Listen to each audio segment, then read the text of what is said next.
Bon dia a tothom. Benvinguts en aquesta jornada virtual sobre la gestió de l'explotació ramadera davant del Covid-19. Primer de tot us avanço que les ponències seran en castellà i que jo també passaré a fer la presentació en castellà, doncs en deferència al ponent d'avui que ens acompanya, el senyor Miguel Ángel Higuera. Bueno, como os decía, nos acompañan hoy dos ponentes excepcionales para hablar sobre un tema de rabiosa actualidad como es el de el COVID-19 y a la situación de estado de alarma a la que nos ha llevado, y un poco el objetivo de la jornada de hoy. Habéis visto que se está repartida en dos bloques. Por un lado, informar sobre el impacto de la enfermedad de la COVID-19 en el ámbito de la veterinaria, pero después también un aspecto muy importante y que hasta ahora quizá no habíamos tratado es cómo esta enfermedad afecta o puede afectar en el día a día de las explotaciones ganaderas, es decir, cómo afecta no solo la enfermedad, sino la situación del estado de alerta y, en definitiva, la pandemia, y qué medidas podemos adoptar a nivel de explotación para proteger, sobre todo, pues a la mano de obra, ¿no? Este valor que necesitamos hoy en día para poder continuar trabajando en el sector primario. Lo sabéis que el sector primario es un sector esencial. No hacía falta un real decreto sobre el estado de alarma para que los supiésemos, pero sí que es un sector esencial en el sentido en este momento que tiene que garantizar el abastecimiento de alimentos a la población, y por esto debemos protegerlo, ¿no? Y creemos que con la jornada de hoy informaremos sobre el virus en el ámbito de la veterinaria, y después informaremos sobre qué medidas debemos tomar, cómo podemos proteger la actividad primaria, no solo a nivel de explotación, sino a nivel de las actividades conexas a la producción primaria. Quiero agradecer a nuestros compañeros de la Escuela Agraria de Monells todo el trabajo en la organización y en poder realizar esta jornada hoy. Un agradecimiento puesto que nos hemos tenido que adaptar todos muy rápido al teletrabajo, nos hemos tenido que adaptar a hacer jornadas online, pero yo creo que hemos demostrado una gran capacidad de adaptación todos, los ponentes, la persona que está detrás de la jornada preparando todos los medios, los asistentes también. Y después también quiero agradecer y, y dar un fuerte aplauso virtual a todos los trabajadores, a todos los trabajadores de sectores esenciales que han permitido, en cierta manera, garantizar servicios básicos durante la pandemia. Y aquí particularmente no puedo olvidarme de nuestros agricultores y de nuestros ganaderos, que están haciendo un gran trabajo y que creo que toda la sociedad toda debe reconocerles este esfuerzo. No quiero alargarme más, pasaré la palabra al al doctor Quim Segalés, que es licenciado en veterinaria por la Facultad de Veterinaria de Barcelona y doctor en veterinaria. También es investigador del CRESA, que está adscrito al IRTA. Lleva más de 25 años trabajando en enfermedades infecciosas del sector porcino, y desde el 2014 pues trabaja con coronavirus, investigando coronavirus zoonóticos, enfermedades provocadas por coronavirus zoonóticos, como puede ser el MERS coronavirus y ahora el SARS coronavirus 2. Solo añadir un apunte. Las preguntas que vayáis formulando las recogeremos y las trasladaremos todas al final de las dos ponencias. Así pues, sin más dilaciones, Quim, cuando quieras. Pues muchas gracias, Quim, por la presentación y, por supuesto, agradecer al Departamento de Agricultura, Ramadería, Pesca y Alimentación por la invitación de hoy y poder hablarles a todos ustedes pues un poco de las derivadas veterinarias que está teniendo esta COVID-19, que no son pocas, como podremos ir repasando. De hecho, para su información, cabe decir que en el ámbito veterinario la familia de coronavirus es muy bien conocida. Es muy bien conocida porque conocemos prácticamente en todas las especies domésticas. Aquí simplemente es una imagen que pueden tener simplemente una idea de cuántos están afectando a animales, como podría ser los coronavirus que llamamos alfa, beta, gamma y delta. Y fíjense que tenemos coronavirus que afectan al porcino, como sería gastroenteritis transmisible, coronavirus respiratorio porcino o incluso diarrea epidémica vírica. También tenemos coronavirus que afectan a los gatos, como el virus de la peritonitis infecciosa felina o el coronavirus entérico felino, en perros, etc. Y si vamos hacia abajo, pues veremos que esta lista no es interminable, pero ciertamente hay bastantes coronavirus que afectan a los animales. Por tanto, en el ámbito veterinario, el conocimiento en coronavirus desde ya hace muchos años es bastante extenso. Curiosamente, al menos en lo que sería la especie humana, hasta hace unos pocos meses realmente solo conocíamos 6 coronavirus. Y de hecho, aquí lo pueden ver ustedes, hay 4 que serían los que estoy marcando en este punto de aquí, algunos que se conocen desde los años 60, y todos estos 4 que ven aquí, que de hecho, fíjense, también tienen una derivada animal, porque al fin y al cabo se han originado probablemente en murciélagos o incluso en roedores, que son capaces de causar, pues en la especie humana, enfermedades relativamente leves, comparables a un resfriado. De hecho, muchos de los resfriados que tenemos a lo largo del año, de los años, pueden estar causados por alguno de estos coronavirus. No obstante, en la especie humana todo esto cambió sustancialmente, especialmente a partir del año 2002. ¿Y por qué el 2002? Porque en ese año, y precisamente en China también, se describe un virus nuevo, desconocido hasta ese momento, que se llamó el SARS coronavirus tal cual. Recordar que el actual le estamos llamando SARS coronavirus 2 y precisamente es por la similitud que tiene con este coronavirus previo. Y este SARS coronavirus pues ya fue un virus que causaba mortalidad en las personas de forma importante, tanto más que el actual SARS coronavirus 2, pero fue una epidemia más o menos importante que se centró en China y prácticamente solo hubo casos importados en otros países. Curiosamente, en 2012 salta otro coronavirus, especialmente en la península arábiga, y le hemos llamado MERS coronavirus, básicamente por la zona que está afectando a nivel geográfico, y este aún es más letal, es decir, puede llegar a matar a más gente, pero en cambio se transmite mucho peor que el propio SARS coronavirus, el 1, como el SARS coronavirus 2 actual. Y los cambios, pues efectivamente, son a partir de finales de 2019, donde ya incluso algunos periódicos internacionales, la propia Organización Mundial de la Salud e incluso el Centro de Prevención y Control de Enfermedades Europeo, que ya comentaban que aquí hay una nueva enfermedad que se asocia a neumonía en las personas y que no se había visto aparentemente con anterioridad. De hecho, a principios de año 2020 ya se puede disponer de una primera secuencia, es decir, el material genético de este virus. La existencia del conocimiento del material genético del virus ha sido importantísimo para todo lo que ha venido a colación, que han sido muchas cosas que podemos discutir después en la sesión de preguntas y respuestas. Simplemente también para aclarar conceptos, porque a veces son conceptos que se mezclan a nivel de terminología. Cuando hablamos del virus causal, el virus causal es el SARS coronavirus 2. Por tanto, este es el nombre del virus. Cuando hablamos de COVID-19, estamos hablando de la enfermedad causada por el SARS coronavirus 2. Por tanto, cuando a veces hablamos del virus COVID, el COVID-19 no es el virus, es la enfermedad. Por tanto, simplemente para puntualizar un poco la nomenclatura adecuada para esta enfermedad y para este virus.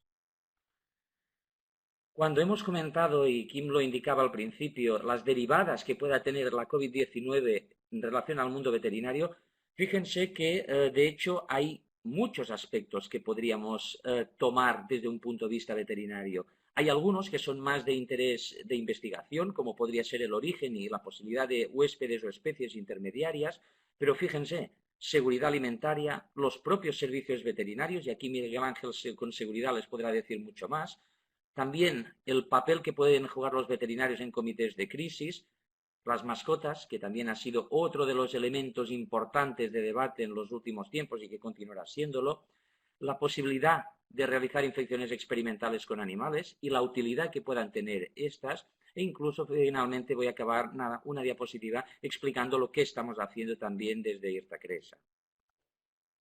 En relación al origen de la enfermedad, pues no vamos a engañarnos. Yo creo que las teorías de la conspiración gustan mucho. Es decir, que si en un momento dado esto se fabricó en un laboratorio chino, que si luego esto se ha modificado genéticamente para intentar causar enfermedad en los humanos, etcétera. Todas estas teorías de la conspiración, en términos generales, no tienen ninguna base científica. Y eso hay que decirlo muy claro.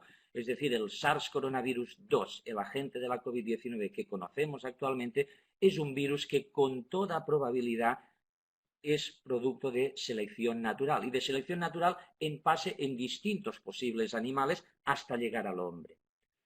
De hecho, para su información, hay dos grandes hipótesis de este origen del SARS coronavirus 2, que una de ellas es la más probable, que sería lo que llaman selección natural en un huésped animal antes de que éste salte a las personas. ¿Qué quiere decir? Tenemos una hipótesis que es casi irrefutable a día de hoy. El origen primario del virus se encuentra en murciélagos. De hecho, y lo veremos después, la secuencia vírica, la secuencia genética, el genoma más parecido que hemos visto al SARS coronavirus 2 corresponde a virus de murciélagos. Lo que pasa es que el contacto existente entre personas y murciélagos suele ser muy limitado, incluso en China, con todo lo que se ha hablado, con lo cual se especula que probablemente exista un huésped intermediario, es decir, otro animal que podría ser salvaje, no tiene por qué ser doméstico, que podría de alguna manera haber pasado el virus desde el murciélago hasta las personas. También es verdad que lo que podría haber pasado es que este virus ya existiera previamente en las personas y hubiera evolucionado durante un tiempo hasta, de alguna manera, pues adaptarse muy bien a la especie humana y facilitar esa transmisión. De hecho, seguramente son conocedores de informaciones recientes donde se hablaba que retrospectivamente se ha detectado un primer caso de COVID-19 en un paciente francés el día 27 de diciembre. Es decir, en diciembre la infección ya estaba en Francia, con lo cual es muy posible que estuviera también en otros países, con lo cual podría haber pasado durante un determinado tiempo una infección inadvertida y es cierto que fue durante el mes de enero especialmente cuando eclosionó de forma muy clara como la epidemia. También se ha hablado que podría haber sido originado de forma inadvertida, y esto es muy importante decirlo, en laboratorios que trabajan con virus de murciélagos, porque efectivamente a nivel mundial las investigaciones son con múltiples tipos de animales y en murciélagos también. Y sabemos a día de hoy que los murciélagos son una fuente de virus muy, muy importante. Pero no para eso hay que estigmatizarlos, hay que ser muy claro también. De hecho, aquí un poco la evidencia que comentábamos en relación a este origen del SARS coronavirus 2. Si se fijan, pues este virus de murciélago era un virus que ya se encontró hace años, de hecho en 2013, que tenía una secuencia que es prácticamente idéntica en un 96% al SARS coronavirus 2. Insisto, cuando hablo de secuencia me refiero al material genético, es decir, similitud genética entre virus, porque es la manera de poder trazarlos y poder intentar saber de dónde proceden estos agentes. Seguramente ustedes también, o muchos de ustedes, han descubierto el pangolín con toda esta pandemia. De hecho, en el pangolín se han encontrado también virus que son muy similares al SARS coronavirus 2, pero no idénticos. Con lo cual, si se fijan la similitud entre estos virus de los pangolines con el SARS coronavirus 2, estamos hablando de una similitud del 90%, que es muy alta, pero es incluso menor que el del murciélago que estábamos comentando antes. Por tanto, se hace difícil pensar que realmente el huésped intermediario, que sería esa especie entre murciélagos y personas, hubiera sido el pangolín. Probablemente tiene que haber sido otra. Y cuando hablamos de huéspedes intermediarios, también se lo he comentado, no lo sabemos a día de hoy cuál es. Tenemos una hipótesis fuerte de que tiene que haberla, pero no lo sabemos a ciencia cierta. Y lo que sí se ha hecho son una serie de estudios, sobre todo de predicción, sobre qué potenciales animales podrían jugar ese papel. Uno ya lo conocen, es el pangolín, a pesar de que no sea muy claro.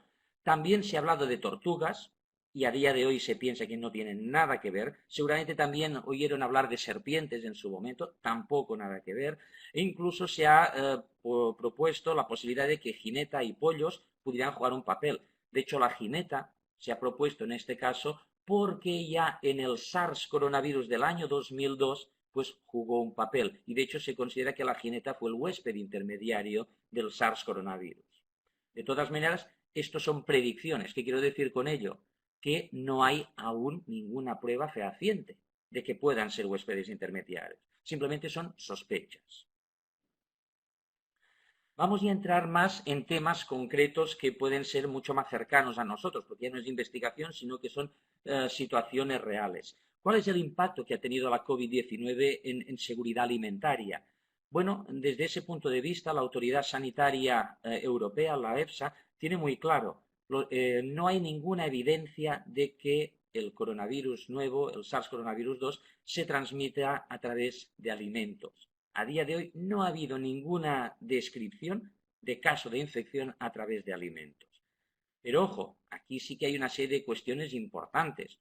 Los alimentos son manipulados por personas que sí podrían estar infectadas. Por tanto, desde ese punto de vista, existe una serie de recomendaciones que son muy generales, que en general intentan pues cubrir lo que llamamos el principio de precaución. Es decir, hay que estar vigilante a que si hay una mínima posibilidad de contaminación de esa comida, pues que ésta no se produzca. Y por tanto, la recomendación en todos los casos son prácticas de buena higiene en la preparación y manipulación de alimentos. ¿Y eso qué supone? Pues primero, que si tenemos trabajadores que presentan enfermedad y especialmente enfermedad respiratoria, estos trabajadores tienen que estar de baja, no pueden estar en la cadena alimentaria. Estoy seguro que Miguel Ángel hará énfasis también en estos aspectos en su charla. Por tanto, el personal es una situación clave en todos los casos. ¿Qué más? Pues higiene personal. Higiene personal implicaría pues lavado de manos, la necesidad de llevar mascarilla, de llevar gorro, etc. Por tanto, toda una serie de condicionantes higiénicos que no son muy distintos a los que ya se aplican en condiciones normales y de forma adecuada.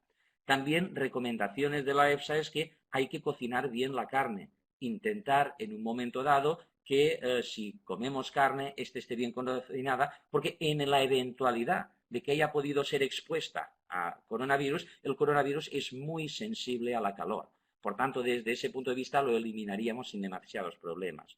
Y a partir de ahí también, sobre todo, intentar evitar contaminación cruzada entre alimentos cocinados y no cocinados. De hecho, simplemente un aspecto que sí puede tener un impacto en relación a seguridad alimentaria es el hecho de que efectivamente quienes se infectan son las personas.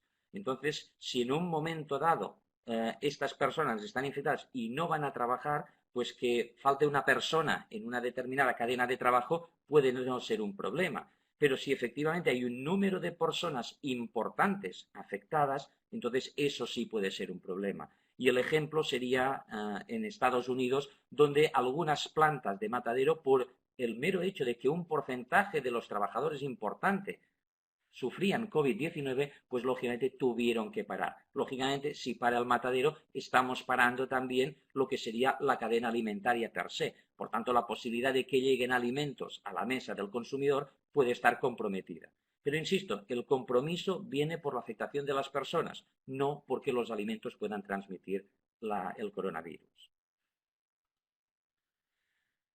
Importante, los servicios veterinarios, por supuesto, se han visto afectados durante esta situación de pandemia y continúan estando afectados. De todas maneras, y como bien decía Kim Schiffer al principio, los servicios veterinarios, así como todas las actividades agrícolas y ganaderas, se consideran servicios esenciales. Por tanto, son servicios que incluso en una situación de estado de alarma, pues tienen que continuar trabajando. Y de hecho, este es simplemente un titular de un periódico internacional del Reino Unido que está hablando pues del confinamiento asociado al coronavirus y hacía un poco la broma todo aquello que puedes y no puedes hacer, desde ir al veterinario a ordenar a través de Amazon. Por tanto, fíjense que incluso en el título hacían ya una referencia muy clara que la actividad veterinaria es esencial y, por tanto, tiene que continuar en estado de alarma. Pero que sea esencial y que continúe no quiere decir que esté exenta de toda una serie de efectos. Y, de hecho, aquí simplemente les comento un poco efectos sobre clínicas de pequeños animales y la pregunta que se les hizo a una serie de veterinarios. Esto es original del Canadá, pero sería bastante aplicable a la situación española y europea en general.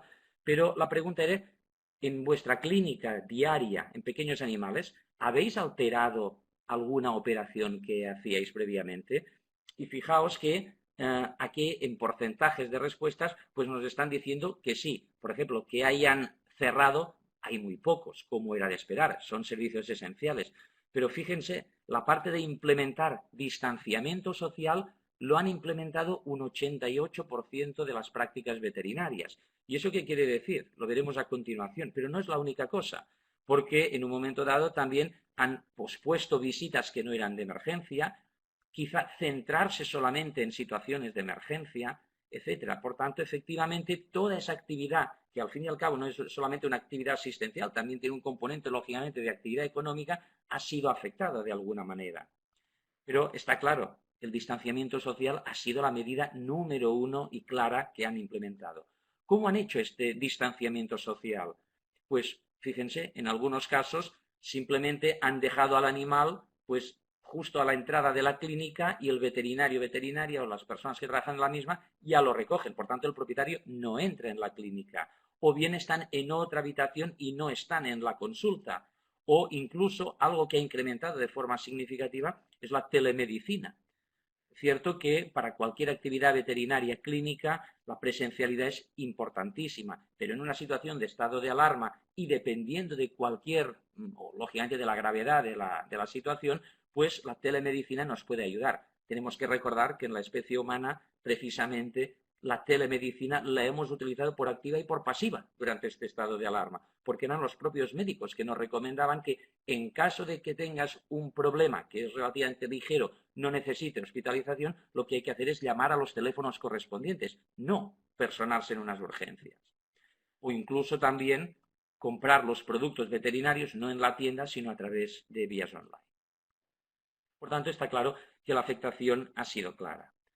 Aquí no voy a entrar casi porque en lo que serían granjas de producción, Miguel Ángel va a daros mucha información y muy válida, pero sí 4 recomendaciones que seguramente la ampliarán muchísimo más. Protocolos de bioseguridad básica. Esto tiene que continuar implementándose en toda regla y más aún lo que siempre hemos dicho, si tenemos trabajadores enfermos y más con problemas respiratorios, no deben ir al trabajo. Y, lógicamente, todos esos condicionantes de distanciamiento social, etcétera, van a aplicar de la misma manera o aún más, porque, claro, ciertas actividades implican la proximidad de personas. Por tanto, que lleven los equipos de protección individual adecuados será fundamental. Y también una de las cosas que se pretende es proteger a los animales.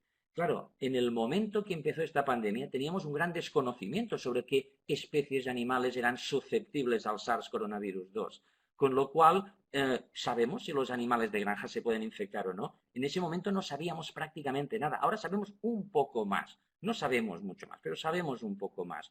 Con lo cual es muy importante en todos los casos que ese distanciamiento que utilizamos con las personas, en la medida de lo posible, también lo utilicemos con los animales, incluidos los animales de granja. Y alguien se puede estar preguntando, bueno, pero igual ahora ya sabemos más y sabemos que los cerdos y los pollos, por poner un ejemplo, no son aparentemente susceptibles a la infección vírica. Y es verdad, estos son los datos que tenemos.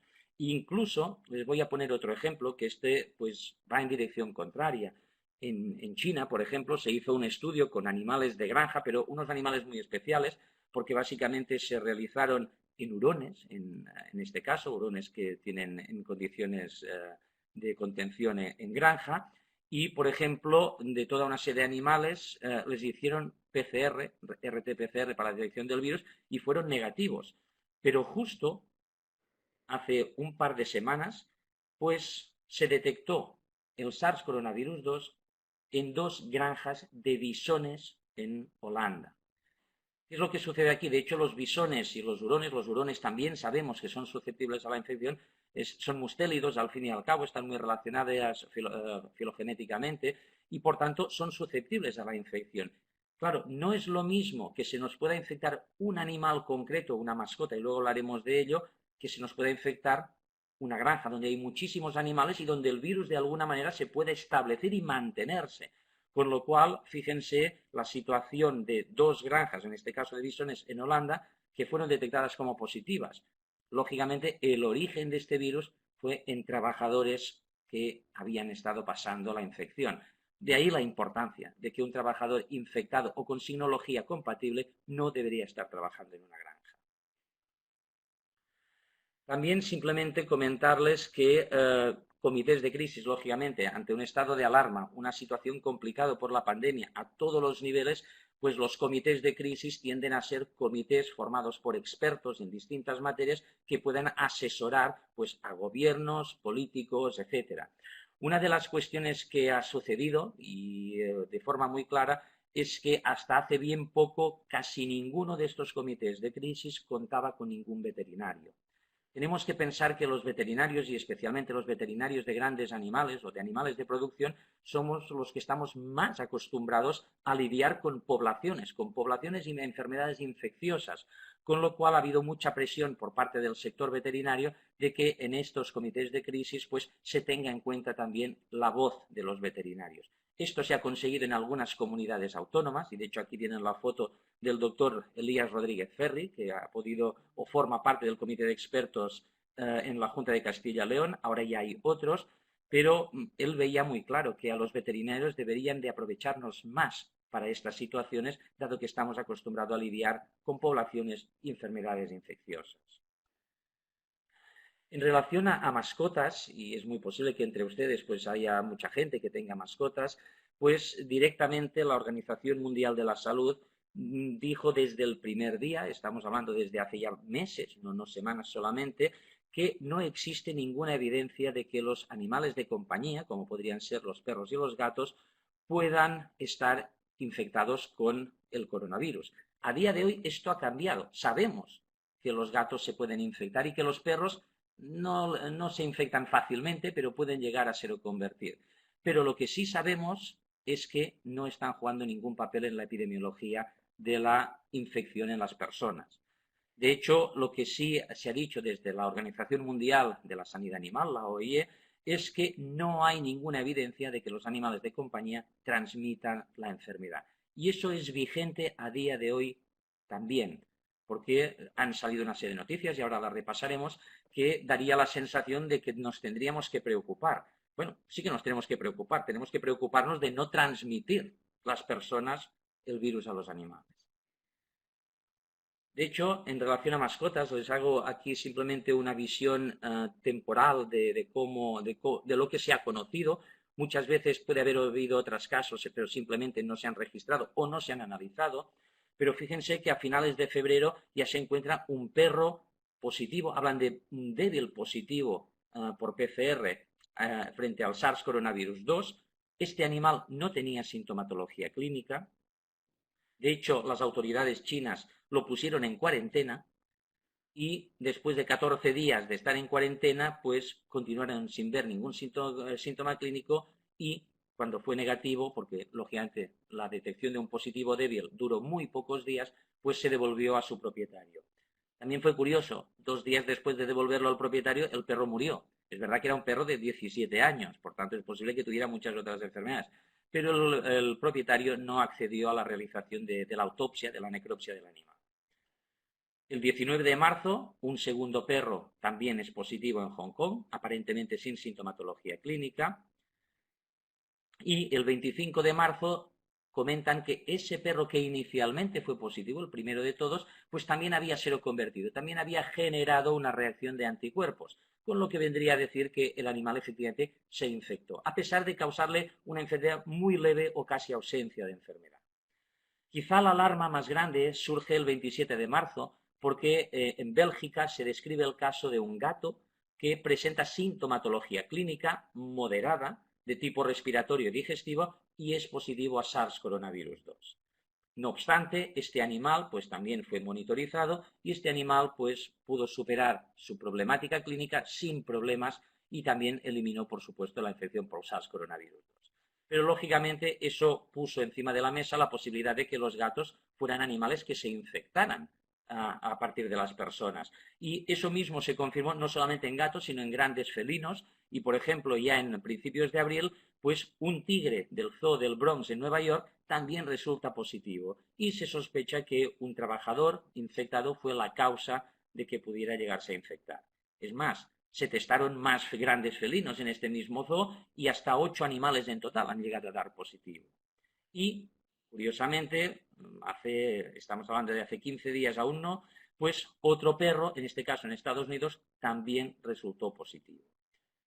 Esto es lo que nos espera probablemente en una situación de pandemia. ¿Qué quiero decir? Que cuando existe una masa crítica importante de personas infectadas, la posibilidad de que eventualmente transmitan a su mascota es importante. Aquí la mascota es la víctima colateral de alguna manera, porque no tenemos ninguna evidencia que la mascota pueda infectar a las personas. Es al revés. Esto tiene que quedar muy claro.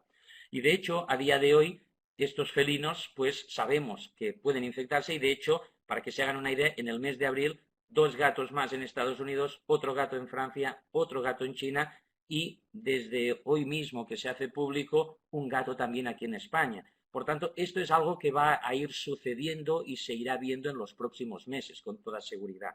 Pero, insisto, eso no tiene nada que ver con la posibilidad de que el virus se transmita de animales a personas. No tenemos ninguna evidencia. Fíjense también esta situación en gatos, pues este es un estudio que se realizó en China, se miraron 39 gatos pues justo antes de la gran epidemia en las personas y luego 102 gatos ya durante el proceso de la epidemia entre enero y marzo de 2020. Se encontraron 15 animales seropositivos, es decir, con anticuerpos, aunque solo había 3, que serían estos 3 de aquí, que tenían una cantidad de anticuerpos significativos. ¿Qué quiere decir eso? Que sí, que las mascotas se pueden infectar, pero se infectan malamente en comparación con las personas, con lo cual normalmente la cantidad de virus esperable de encontrar en estos animales suele ser bajo y una seroconversión ligera en todos los casos. Por tanto, y esto es algo que todos los profesionales están de acuerdo, se considera que estas infecciones en mascotas tienden a ser casos excepcionales, a no ser que se empiece a estudiar de forma exhaustiva y se vean muchos más casos. Pero de momento lo que hemos visto indica excepcionalidad.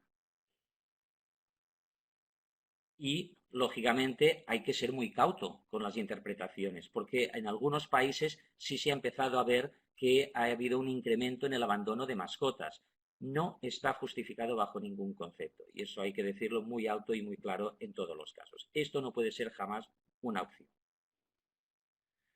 En relación a qué animales son susceptibles a la infección, pues para su información se han testado bastantes animales a nivel experimental. Hay que contextualizar también, porque cuando hablamos de una infección experimental no es el equivalente a una situación natural. ¿Qué quiero decir con ello? Que cuando realizamos una infección experimental exponemos a los animales a una dosis vírica increíble, ingente, brutal, muy elevada. Y lo hacemos por una sencilla razón, porque el objetivo es intentar modelizar la enfermedad que tienen los humanos. Es decir, intentar ver si tenemos algo parecido que nos permita posteriormente pues, utilizar este modelo para testar medicamentos para personas. Por tanto, en el desarrollo de estos modelos, ¿qué es lo que se ha conseguido?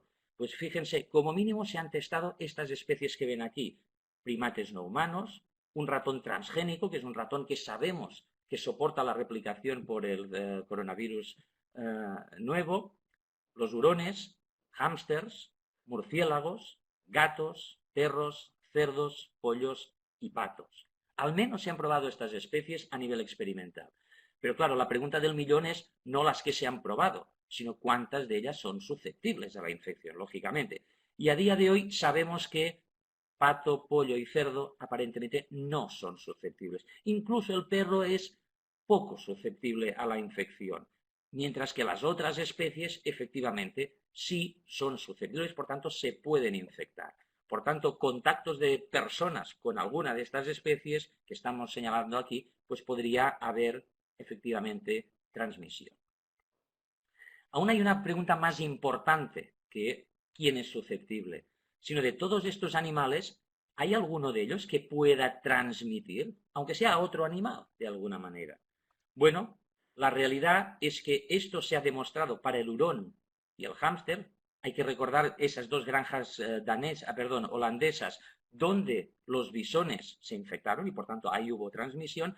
Y en cambio, fíjense, un murciélago concreto, que sería el murciélago de la fruta, y el mismo gato son relativamente poco eficientes en la transmisión. Es decir, se pudo observar que un gato podía transmitir a otro gato, pero malamente también, aquí no funcionaba demasiado bien, con lo cual eso es un punto aún mucho más evidente que nos indica que los animales no transmiten a las personas. Por tanto, el impacto que puedan tener las mascotas a nivel de la epidemiología de la enfermedad en personas es negligible, es no considerable. ¿Y por qué necesitamos estos modelos animales? Pues básicamente porque en el desarrollo de productos antivíricos, seguramente están hartos de escuchar por la televisión y por los periódicos, pues el famoso remdesivir o la famosa hidroxicloroquina como potenciales antivíricos que podrían más o menos funcionar dependiendo en qué estadio de la evolución de la enfermedad. Pero bueno, hay muchos más que se pueden testar. Y de hecho, para cualquier registro, sea para un antivírico o una vacuna que puedan llegar al mercado, se necesita la realización de estudios preclínicos, que normalmente son parte in vitro, pero otros también in vivo. Y esta parte in vivo es precisamente con modelos animales.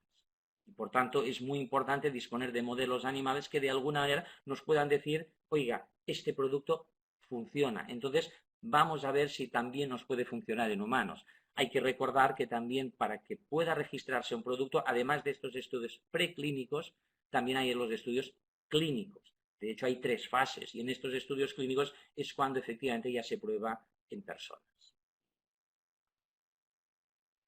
¿Qué estamos haciendo en el IRTA-CRESA en relación a investigaciones con coronavirus? De hecho, Kim Schiffer lo comentaba al principio, llevamos ya 6 años trabajando con coronavirus zoonóticos. Eso es posible porque disponemos de una unidad de biocontención. Una unidad de biocontención es ni más ni menos que una estructura o una infraestructura con la cual podemos trabajar con virus peligrosos. Es decir, en esta unidad de biocontención podemos trabajar con el SARS coronavirus 2, con el MERS coronavirus, que es con el que hemos trabajado durante todos estos años, pero también con peste porcina clásica, peste porcina africana, etcétera. Enfermedades que no están en el país, pero que esta unidad de biocontención permite trabajar con ellos sin el peligro que puedan escapar. De hecho, cuando hablamos de bioseguridad, hay distintos niveles según patógeno y para que se hagan una idea, el famoso ébola, el ébola es un patógeno de bioseguridad 4, mientras que SARS, MERS, virus de la fiebre del oeste del Nilo, etcétera, son patógenos de bioseguridad 3 con los cuales sí podemos trabajar. Y de hecho, en la actualidad, pues estamos trabajando en distinto tipo de investigaciones. De hecho, estamos trabajando conjuntamente con médicos, precisamente del IRSI CAIXA, y también con personal especialista en supercomputación, con 2 objetivos claros. Uno es la posibilidad de desarrollar productos antivíricos y poderlos testar en animales, lógicamente, y también un desarrollo vacunal. Por tanto, ¿qué es lo que hemos hecho como CRESA? Pues, de entrada, trabajar en el aislamiento del virus. Necesitamos esa unidad de biocontención con bioseguridad a nivel 3. También estamos poniendo a punto, y de hecho ya hemos testado bastantes, productos antivíricos ya existentes en el mercado para ver si funcionan frente al SARS coronavirus 2. Estamos trabajando en ello. Y también, lógicamente, en la puesta a punto de los modelos que van a servir para testar ya en vivo con animales estos productos que estamos desarrollando y otros productos que pueda haber incluso en el mercado. Y con esto simplemente voy a concluir comentarles que el SARS coronavirus 2 es aparentemente un virus nuevo. No sabemos cuán nuevo, insisto. Si han encontrado casos positivos en Francia ya en diciembre, es posible que este virus lleve con nosotros distintos meses. La facilidad de transmisión entre las personas apunta a que ha tenido que haber un periodo de adaptación del virus en las personas. Por tanto, seguramente hablamos de periodos de meses, no sabemos cuándo. Seguramente los estudios retrospectivos nos dirán. Está claro que la COVID-19 es una pandemia que ha afectado en distinto grado a todos los países del mundo y, no nos engañemos, a todos los sectores económicos mundiales, porque lo que está claro es que, a pesar de que exista una serie de servicios esenciales, también ha impactado de forma importante en los mismos. Sabemos que el probable origen del virus es en murciélagos y que seguramente existe un huésped intermediario, pero hay que ser muy cauto. No lo hemos encontrado de momento, al menos. Y pensamos que hay ese huésped intermediario porque tenemos otros agentes zoonóticos, coronavirus, como el SARS primero y el MERS, que así nos lo indican. Lógicamente los efectos económicos los hemos comentado un poco, más los comentará Miguel Ángel con seguridad. También ha habido unas derivadas sobre seguridad alimentaria, atención veterinaria y investigación en sanidad animal. Aquí hay que hacer muy clara la referencia de que esta problemática se incluye de forma plena en el concepto una sola salud, el famoso concepto One Health en inglés, porque aquí, además de que se trata de una pandemia humana y por tanto la parte médica es fundamental, la parte veterinaria, la parte de ecología son también dos patas muy importantes de esta situación. Y sin ellas estamos condenados a repetir cosas similares. Por tanto, es muy importante que lo tengamos en cuenta. Sabemos que hay posibilidades de transmisión de humano a mascota. No se han descrito hasta el día de hoy ninguna transmisión contraria, es decir, de mascotas a personas. Esto no se ha visto nunca hasta el momento. Y, por tanto, pensamos que las mascotas no juegan un papel en la transmisión en la enfermedad que sufren los humanos. Y con eso simplemente agradecer pues, al grupo de investigación en el CRESA, que estamos trabajando con coronavirus zoonóticos, también a la persona responsable de comunicación y especialmente al responsable de la unidad de biocontención, que le estamos dando muchos quebraderos de cabeza con los estudios que estamos haciendo, no vamos a engañarnos. Y con ello, pues muchas gracias por su atención y cuando Miguel Ángel haya hecho su presentación, pues encantado de intentar responder a lo que ustedes crean conveniente. Muchas gracias. Muchas gracias, Kim, por tu excelente exposición. Seguro que después dará lugar a preguntas y a debate. Pasamos ya a la segunda parte de la jornada. Nos acompaña Miguel Ángel Higuera. Miguel Ángel Higuera es licenciado en veterinaria. Es veterinario especializado en porcino y desde el 2012 es el director de la Asociación Nacional de Productores de Porcino, AMPROGAPOR, pero también participa en varios comités de expertos de la Unión Europea y os he de decir que es un buen amigo nuestro, de la consejería y que pues con el que participamos, disculpad que estoy muy cerca de la cámara, con el cual pues colaboramos intensamente en todo lo que son los futuros retos que puede tener el sector porcino y que él también está trabajando muy activamente para ver cómo se puede gestionar las explotaciones ganaderas ante la situación de la pandemia y de la COVID-19. Así que, Miguel Ángel, no puedo decir que el estrado es tuyo, pero sí que la cámara es tuya, así que cuando quieras, adelante. Muchas gracias. Muchas gracias. ¿Se me oye bien, Kim? ¿Sí que se me oye? Vale, venga. Pues muchas gracias por la presentación y obviamente la verdad que para mí es un placer estar un poco aquí también a distancia, pero bueno, en la cercanía y que también es un placer para mí pues trabajar mano a mano con el departamento, porque obviamente el objetivo común de desarrollar la ramadería y la ganadería en Cataluña lo tenemos todos igual, con lo cual cuando tenemos un mismo objetivo, la verdad que es bastante fácil. Vamos a intentar hablar un poquito de las medidas de protección frente al coronavirus a nivel de ganadería. Primero, obviamente, pedir disculpas por el pequeño decalaje que voy a tener más hacia el sector porcino, más que nada por más conocimiento, pero bueno, muchas de las cosas lo podemos y lo extrapolaremos al resto de las explotaciones ganaderas. Y bueno, mi objetivo es hacer una pequeña introducción, que muchas de las cosas más importantes que iba a decir lo ha dicho Kim y la verdad que fantástico. Creo que me voy a centrar más en los componentes que tiene esta enfermedad desde el punto de vista de lo que nos pueden afectar al manejo, de lo que también ha dicho Kim, que es lo más importante, que precisamente es el trabajo de la mano de obra y de los trabajadores que somos los que nos podemos los que nos podemos infectar, el decálogo de las medidas de protección que hemos elaborado desde Amprogapor y obviamente no podemos evitar que esto tiene un componente para nosotros muy importante sobre los aspectos de mercado y sí que quería terminar pues dando unas pinceladas y si es un tema que pueda ser a lo mejor un poquito más de interés podemos extendernos luego más en las preguntas. Un poquito de introducción, rápido, lo ha dicho Kim. Para mí no voy a entrar mucho más en esta presentación, simplemente las cosas más importantes que tenemos es que es una enfermedad de transmisión humano a humano que se ha originado altísimamente probable en animales, pero que se ha adaptado al ser humano, con lo cual nosotros somos los que nos tenemos que proteger a nosotros mismos de evitarnos el contagio. Periodo de incubación, según dicen, entre 5 y 14 días. La Universidad Johns Hopkins lo está marcando con una media de 5,1 días.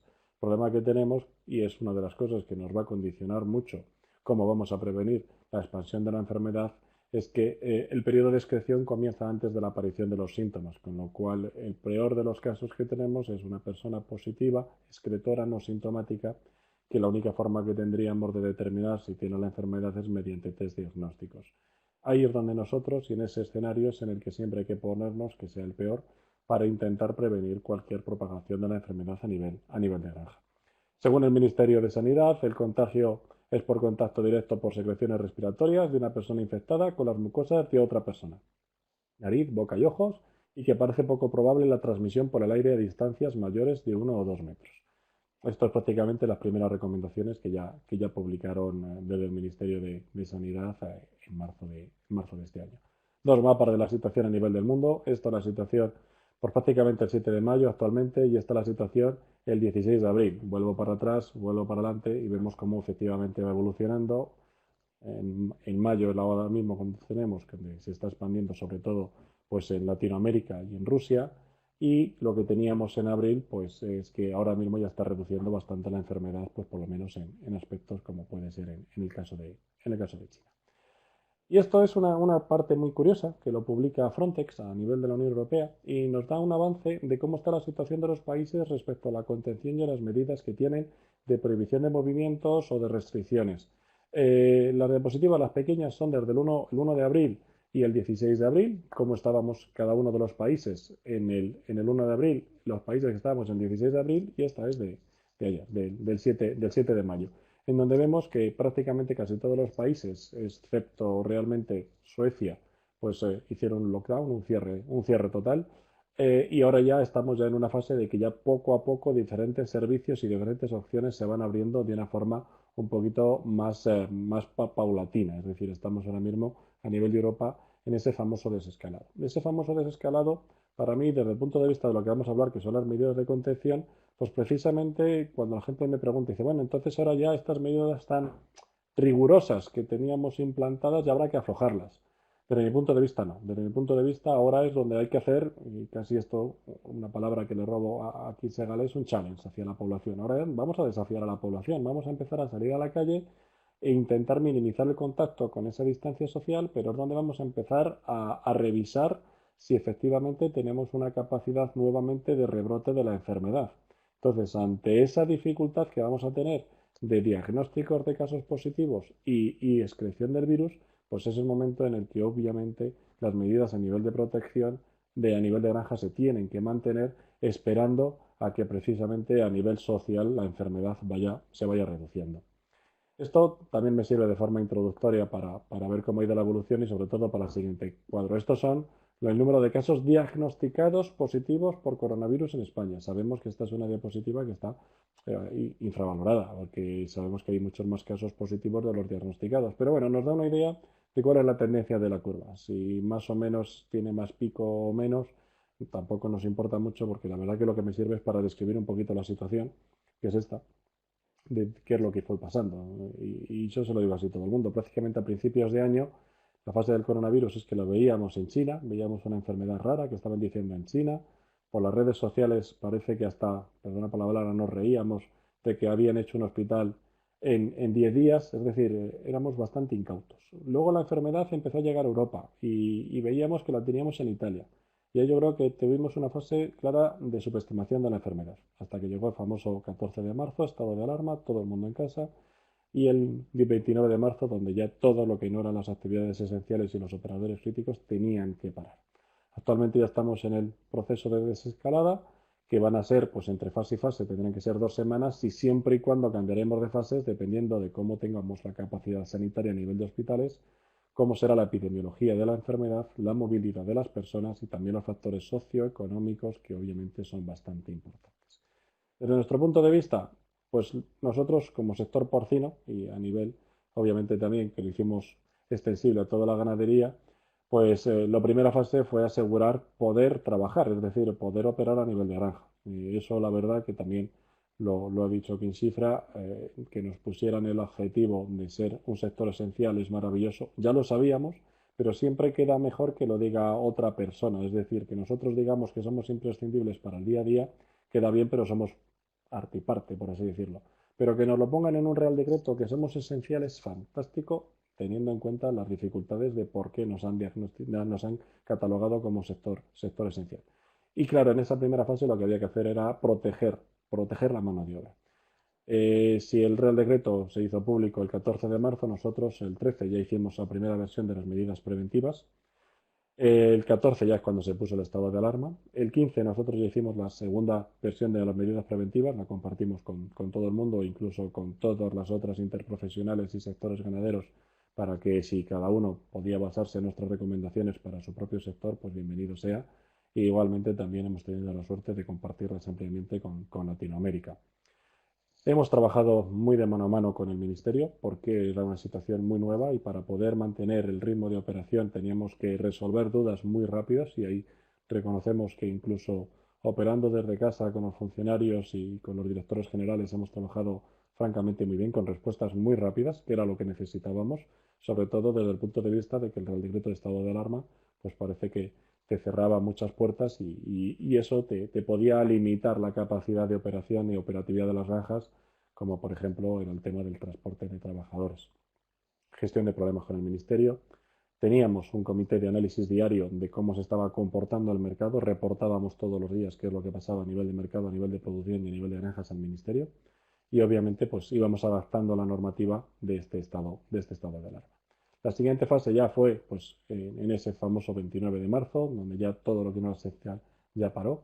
Y entonces ahí nosotros seguíamos con nuestra primera indicación, que es prevenir el contagio dentro de los trabajadores, pero es donde ya empezamos a tener serios problemas a nivel de consumo. Entonces, el 29 ya es cuando tuvimos el confinamiento total. Seguíamos con la comunicación con el Ministerio de Agricultura y en este caso aumentamos las comunicaciones con el Ministerio de Salud y de Trabajo, principalmente por el tema de cómo manejamos los contactos, que eso luego lo vamos a hablar.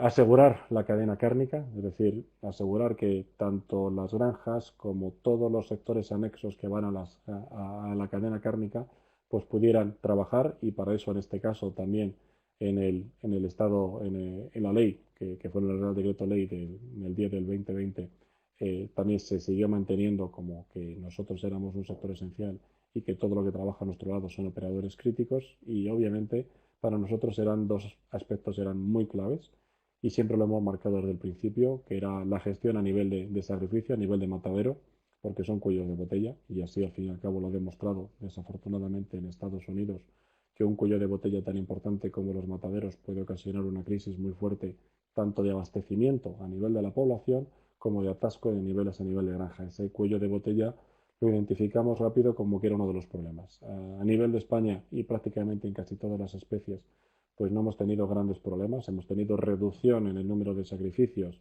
porque obviamente implementar las medidas de prevención a nivel de matadero y aumentar las distancias entre personal pues hace que el ritmo de sacrificio disminuya.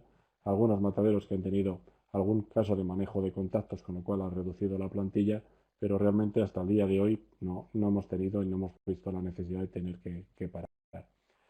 Somos sectores críticos, pero también es importante que ha habido sectores a nivel de ganadería que están en crisis y lo están pasando mal, que también vamos a hablarlo al final, que es obviamente a nivel de mercado. Y todo derivado pues principalmente de la situación en la que nos encontramos, donde el consumo se ha vinculado solo y exclusivamente a consumo en hogares. Vamos a ver ya directamente cuáles son las recomendaciones nuestras que hemos implementado y hemos impulsado. Al final, después de tantas vueltas, lo que hemos hecho ha sido pues, crear un pequeño decálogo, porque es más fácil de recordar, son 10 medidas Y desde un punto de vista operativo, pues es mucho más fácil para la gente tener esas 10 cosas en una foto gráfica que no en muchos papeles. Las 10 medidas son estas que vamos a pasar ahora a describir. Uno, bioseguridad. 2, qué es lo que hay que hacer antes de ir a la granja. 3, el desplazamiento. 4, entrar en la granja. 5, las recomendaciones individuales que tenemos que asumir todos y cada uno, independientemente de si trabajamos en granja o no, pero obviamente las recomendaciones individuales, estas están diseñadas para granja. ¿Cómo vamos a organizar el trabajo? Es bastante importante diferenciar lo de organizar el trabajo de las recomendaciones individuales. Y pongo un ejemplo. Organización de trabajo es que la granja provea de jabón o de desinfectante para que te puedas lavar las manos. Recomendaciones individuales es que lo uses y te laves las manos. Es decir, que una de las cosas tiene que ser vinculada con la otra. Gestión de residuos, manejo de proveedores, cómo vamos a llegar a casa y el manejo de contactos. En manejo de proveedores también vamos a hacer un pequeño paréntesis para hablar de actividades anexas o conexas a nosotros. Es imprescindible empezar por bioseguridad. ¿Por qué? Porque además nos va a ayudar en el tema del coronavirus. La bioseguridad la tenemos ya más o menos interiorizada a nivel de granja. Más o menos lo digo porque seguimos insistiendo con los niveles de bioseguridad, pero a veces es más difícil implementarla porque la bioseguridad es un aspecto, y le copio a un amigo mío que siempre lo dice, que es Carlos Piñero, que la bioseguridad es un estado mental. O lo tienes o no lo tienes. Y a partir de ahí la bioseguridad tienes que trabajar 24 horas al día, 365 días al año. Con lo cual sabemos que es complicado, pero las medidas de protección de los animales en este caso también nos van a ayudar precisamente para que el coronavirus no entre dentro de nuestra explotación. Objetivo de las medidas que vamos a tener para intentar prevenir el coronavirus es que a nivel de granja y a nivel del compartimento en el cual nosotros nos vamos a mover, compartimento pseudo estanco entre casa y granja, pues podamos tener un ambiente bioseguro de trabajo. Es decir, esa bioseguridad que nos permita y nos asegure que en el caso de que tengamos la peor circunstancia y es que algún compañero de trabajo sea contagiado, esté infectado, pero que no sea sintomático y excretor, que es el peor de los casos, no tiene sintomatología, no lo hemos podido detectar, a lo mejor incluso no sabe que ha tenido un contacto, pero es excretor, que no contagie al resto de la granja y que en el momento en el que se detecte que tiene sintomatología, esa persona obviamente se apartaría lo antes posible, pero no propagaríamos la enfermedad a lo largo de la granja.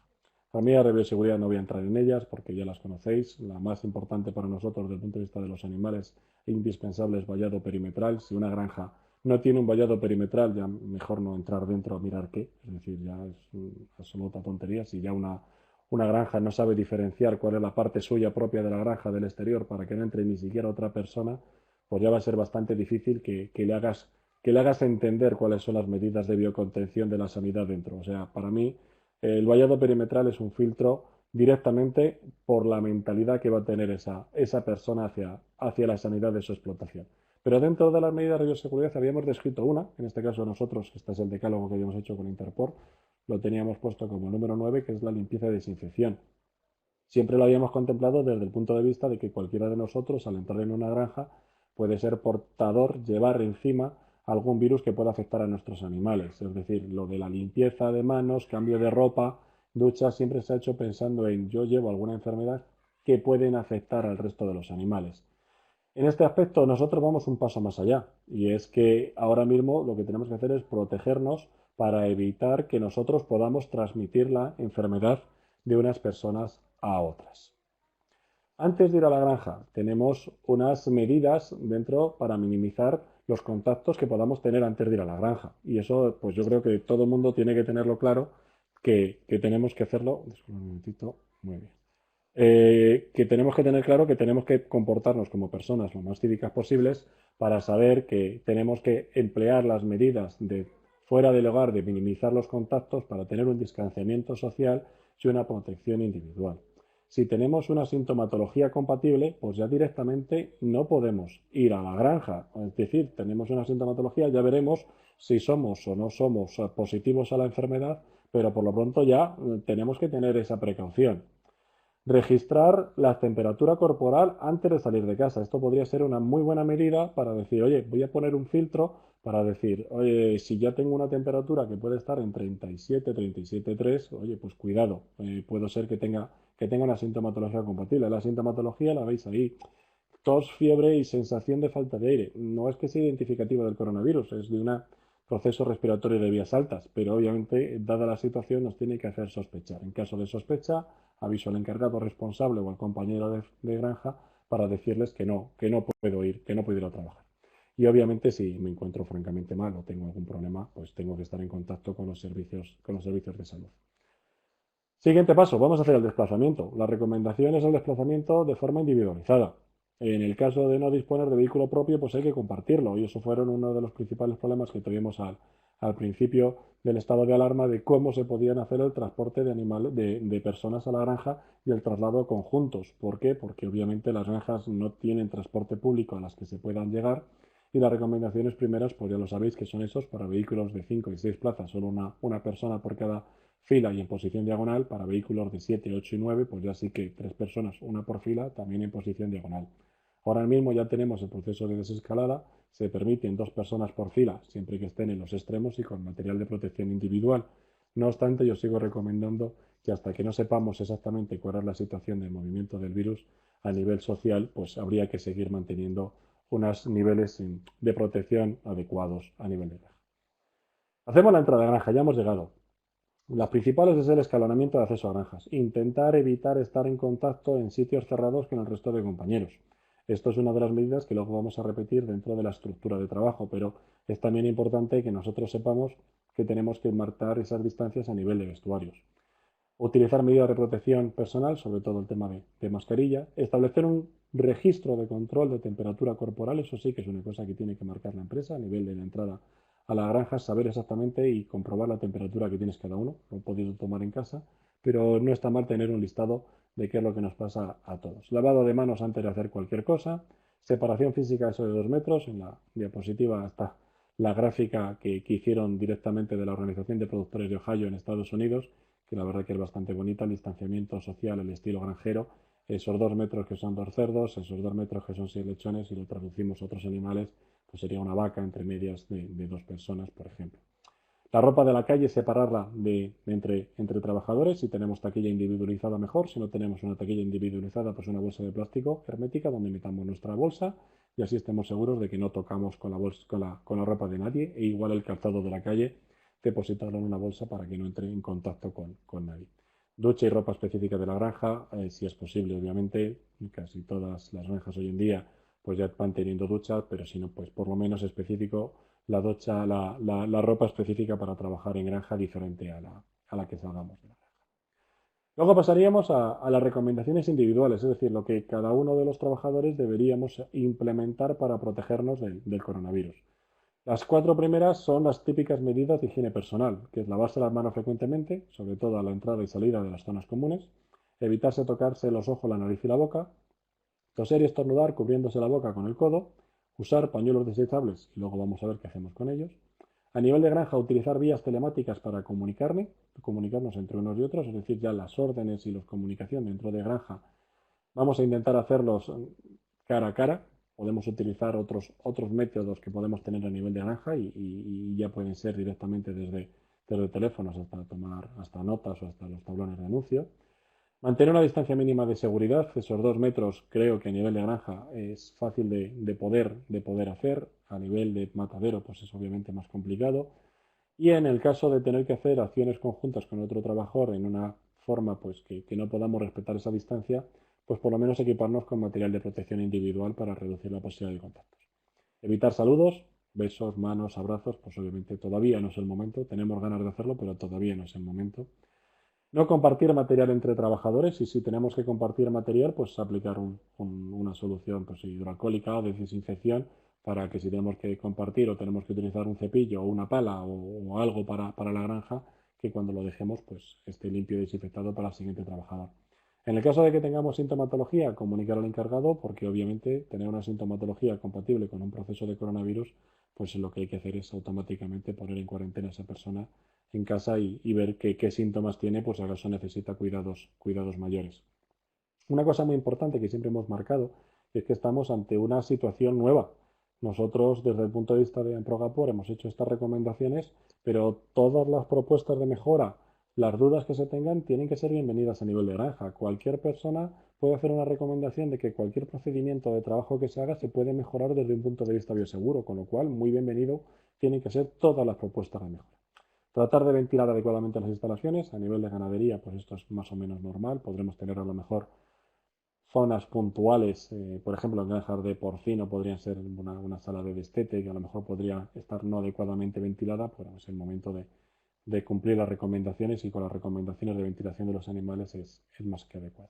Lavar la ropa diario de trabajo, emplear de mascarilla sobre todo en zonas comunes, pero claro, zonas comunes pueden ser el comedor, donde para comer nos tenemos que retirar la mascarilla. Por lo tanto, a nivel de comedor lo que hay que establecer también son horarios y ese distanciamiento social que podamos tener como mínimo de 2 metros. Evitar las reuniones con compañeros.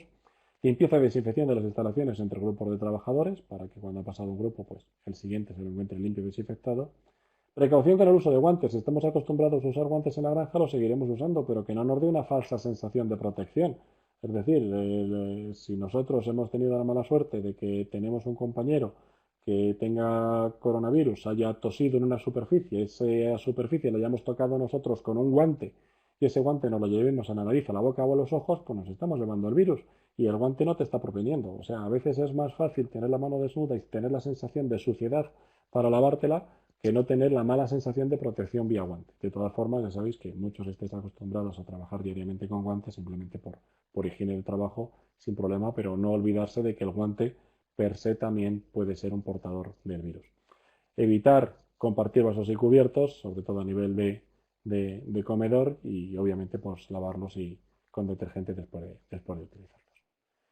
Organización de trabajo. Esto ya es directamente la organización a nivel de granja. Lo primero que habría que hacer es informar a los trabajadores de todas las medidas que tienes que implementar para evitar la difusión de la enfermedad. Tener infografía, pósters, además de que tanto el Ministerio como las diferentes consejerías han sacado muchísima información que se puede uno descargar, la imprimes y la tienes a nivel de granja.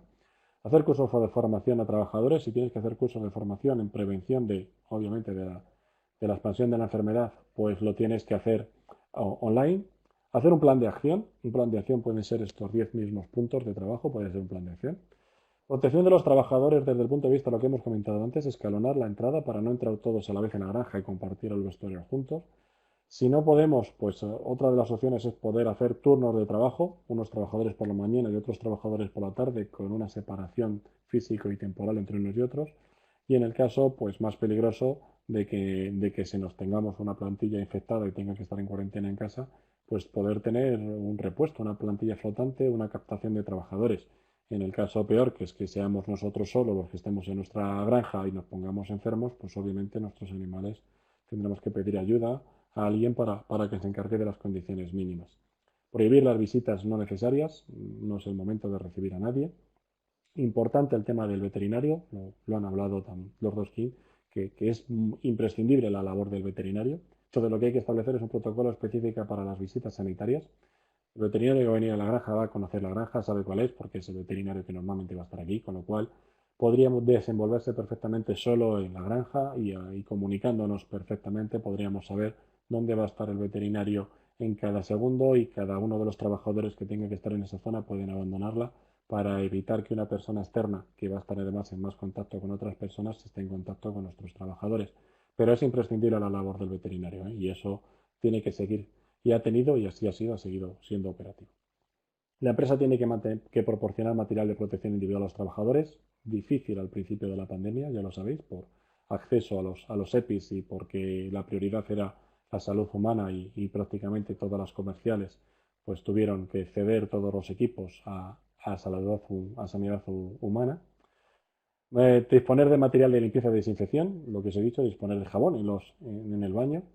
Incluir en la descripción de los puestos de trabajo la limpieza y desinfección de las zonas comunes, es decir, que se materialice que por parte del propietario o el ganadero, que la persona que le vas a decir tienes que limpiar el vestuario es porque va a estar dentro de tu jornada laboral, igual que tienes que hacer alguna otra tarea dentro de tu granja, pues una tiene que ser la de limpiar.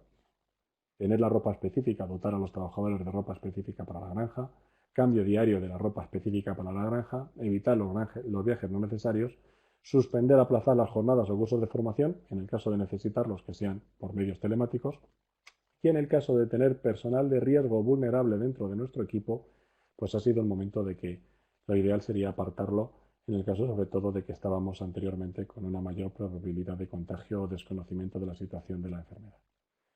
El manejo de residuos. Estas son las recomendaciones que emitió el Ministerio de Sanidad desde un punto de vista genérico para toda la población. Yo los he copiado también para las granjas. Es decir, siempre a nivel de granja hemos trabajado con la gestión de sus productos vía estiércol, vía purino, vía gestión de cadáveres. Ahora tenemos unos residuos que son los residuos humanos, es decir, los pañuelos de papel o el material de higiene, mascarillas, guantes que estamos usando en nuestro día a día. Eso tiene que ir todo a depositarse en la fracción resto para luego poder ser eliminado o ponerlo directamente en los sistemas de gestión de los subproductos correspondientes o de los residuos a nivel de granja. En el caso de que haya algún trabajador que durante la jornada laboral haya presentado síntomas, todo su material que ha usado de higiene personal, según pues, nos informan desde el punto de vista del Ministerio de Sanidad, habría que colocarlo en una doble bolsa para todavía tener una mayor protección de evitar de que probablemente ese material pueda contener virus. Manejo de proveedores. Los proveedores al fin y al cabo son visitas a la granja. Lo que tenemos que hacer es intentar pues, evitar todo contacto con aquellas visitas que son necesarias, porque tienen que venir pienso, tienen que traernos posiblemente semen o cualquier cosa. Entonces lo que hay que hacer es pues, establecer el mínimo contacto con todas aquellas personas que nos vengan a traer, a traer productos a la granja. Evitar totalmente que los albaranes o las facturas se entreguen en mano, sino que tener un buzón donde se vayan a depositar los albaranes o donde vayamos a dejar el documento que tenga que firmar para hacer la entrega o la salida de productos. Lo mismo con la carga y descarga de animales. Si ya desde el punto de vista de bioseguridad siempre hemos hablado de la zona limpia, la zona sucia, nunca contacto de trabajadores con el transportista, pues en esta situación todavía estos procedimientos se tienen que incrementar.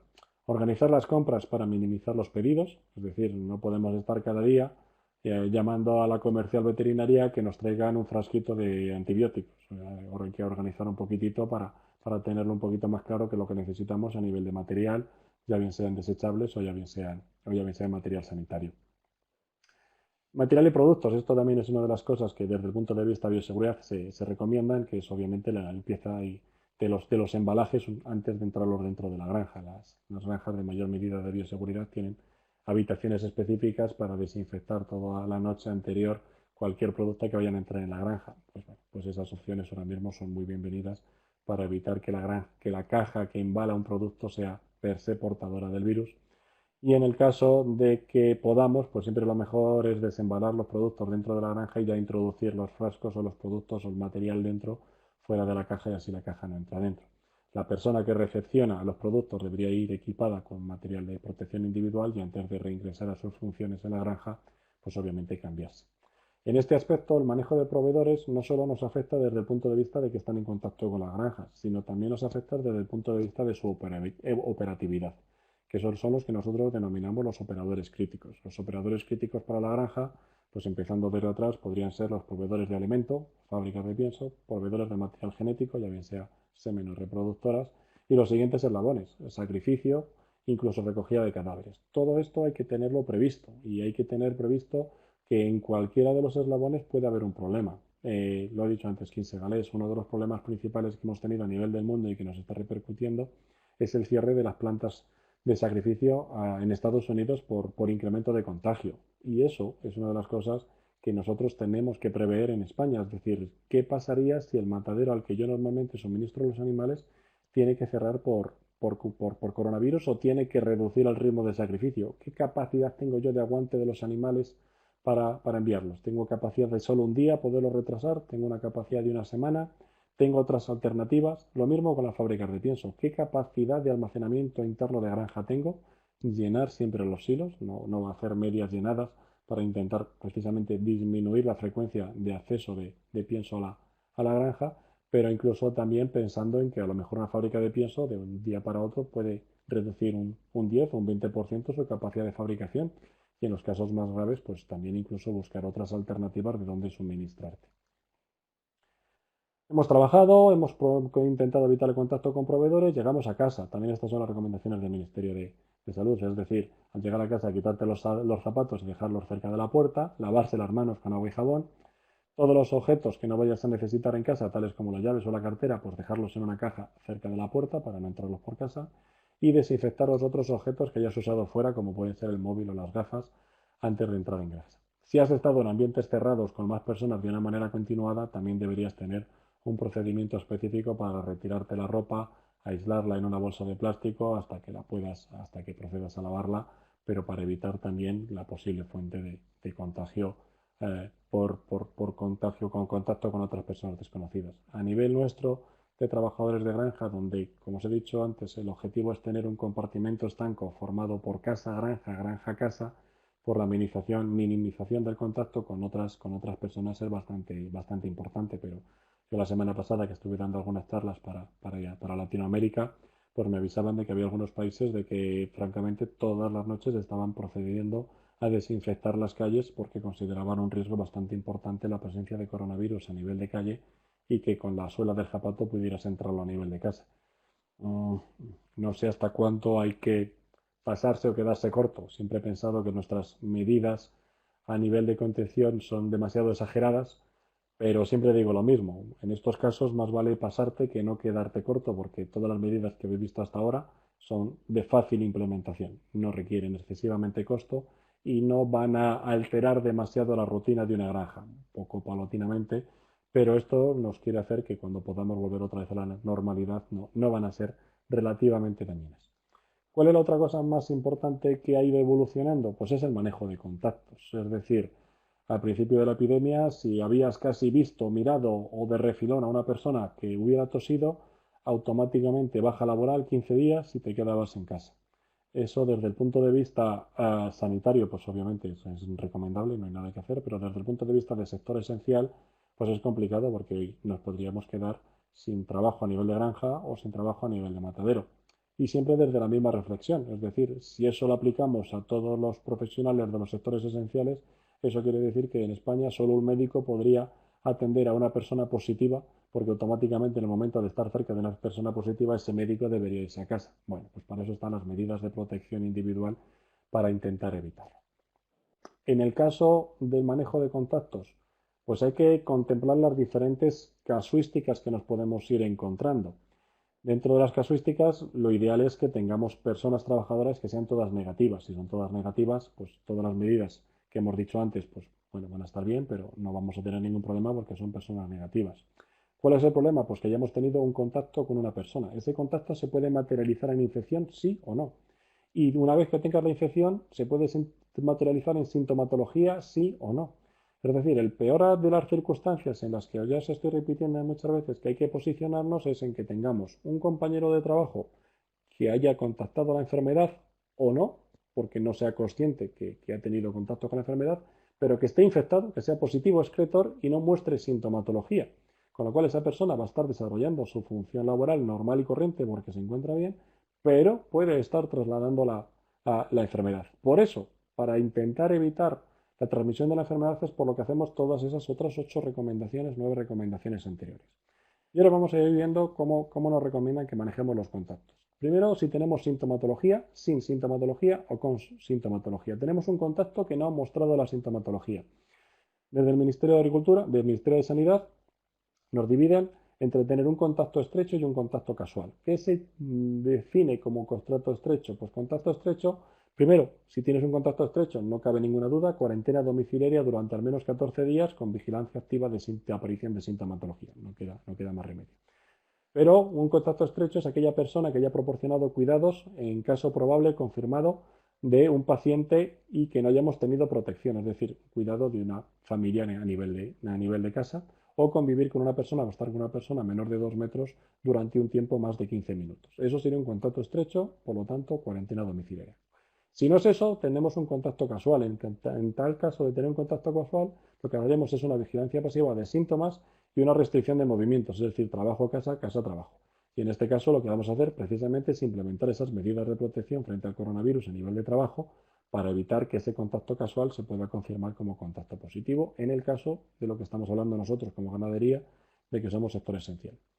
En el caso de que tengamos sintomatología, claro, cuando tenemos sintomatología, la sintomatología puede ser por coronavirus o puede ser por una tos. Lo ideal es una prueba diagnóstica. Entonces, en el caso de que tengamos sintomatología, lo primero la prevención, retirar la actividad laboral y cuarentena domiciliaria. Y dependiendo de los síntomas se podrá hacer y se deberá hacer el test diagnóstico. Si nos sale un test diagnóstico negativo, pues en cuanto termine la sintomatología respiratoria de esa persona, se podrá reincorporar a la granja porque lo que ha tenido es una tos o una gripe, pero no ha sido coronavirus. Si el resultado es positivo, pues obviamente tiene la enfermedad y además tiene sintomatología, con lo cual tiene que aislarse. Si termina la sintomatología y no requiere un tratamiento mayor, al cabo de los 7 días por sintomatología, pues ya se puede hacer un nuevo diagnóstico. Si el diagnóstico es negativo, pues ya se puede reincorporar a la jornada laboral. Si el diagnóstico es positivo pero no tiene sintomatología, pues continuar el aislamiento domiciliario hasta que se pase completamente el virus y no tengamos riesgo de excreción. Y ya por último, solo 2 minutos, pues una reflexión sobre el mercado, porque al fin y al cabo nosotros, lo primero era protegernos a nosotros como personas, pero luego lo siguiente era que nosotros pudiéramos operar. Perdonadme, esto es una foto, pero bueno, puede servir para el resto, que cada uno tiene su plan de negocio y este era simplemente porque nosotros lo hemos utilizado pues para determinar, sobre todo a nivel del ministerio, cómo estaba afectando el coronavirus. Es decir, dentro de las producciones, que en el caso del porcino, que las dividimos en producción convencional, en ibérico y en cochinillo, qué canales de comercialización tenemos. La producción convencional, sí que es verdad que solo el 47% de la carne producida en España se queda en España, el resto se exporta y tenemos un buen peso de consumo a nivel de hogar, tanto de producto elaborado como de producto fresco. Las exportaciones a la Unión Europea se ralentizaron por el tema, obviamente, de los problemas a la hora de los camiones trasladar fronteras y lo único que nos sirvió al principio de la crisis fue la exportación a países terceros para compensar los problemas que teníamos antes. Pero hay dos subsectores, que es el cochinillo y el ibérico, que francamente pues están como otras especies, como podrían ser el vacuno o el cordero, donde teniendo un gran consumo doméstico y muy vinculado a un canal Horeca, sobre todo a nivel de restauración, con una restauración cerrada, pues hemos tenido pues unas pérdidas de consumo referente al ibérico prácticamente del 40-45%, y en cochinillo pues la caída del consumo ha sido prácticamente del 98%, es decir, el cochinillo ha quedado totalmente parado ese mercado sin posibilidad alguna de avance hacia el consumidor. Estos son los datos que proporciona el Ministerio de cómo han ido cambiando el consumo en hogares. Prácticamente todas las especies y todos los productores de carne hemos aumentado el consumo en hogar.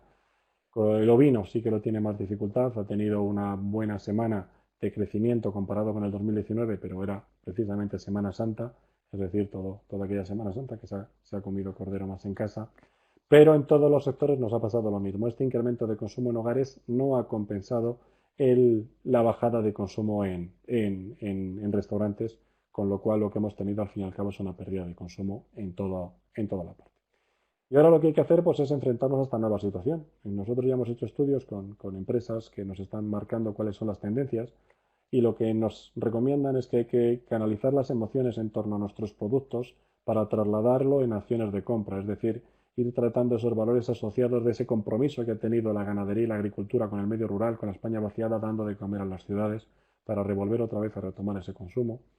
Y obviamente con el tema del confinamiento estamos compartiendo más momentos a nivel de familia y en torno al 67% dice que dedica más tiempo a cocinar y que lo hace con cierta dedicación, es decir, quiere hacerlo de forma más fácil. Se está aumentando el consumo de productos frescos.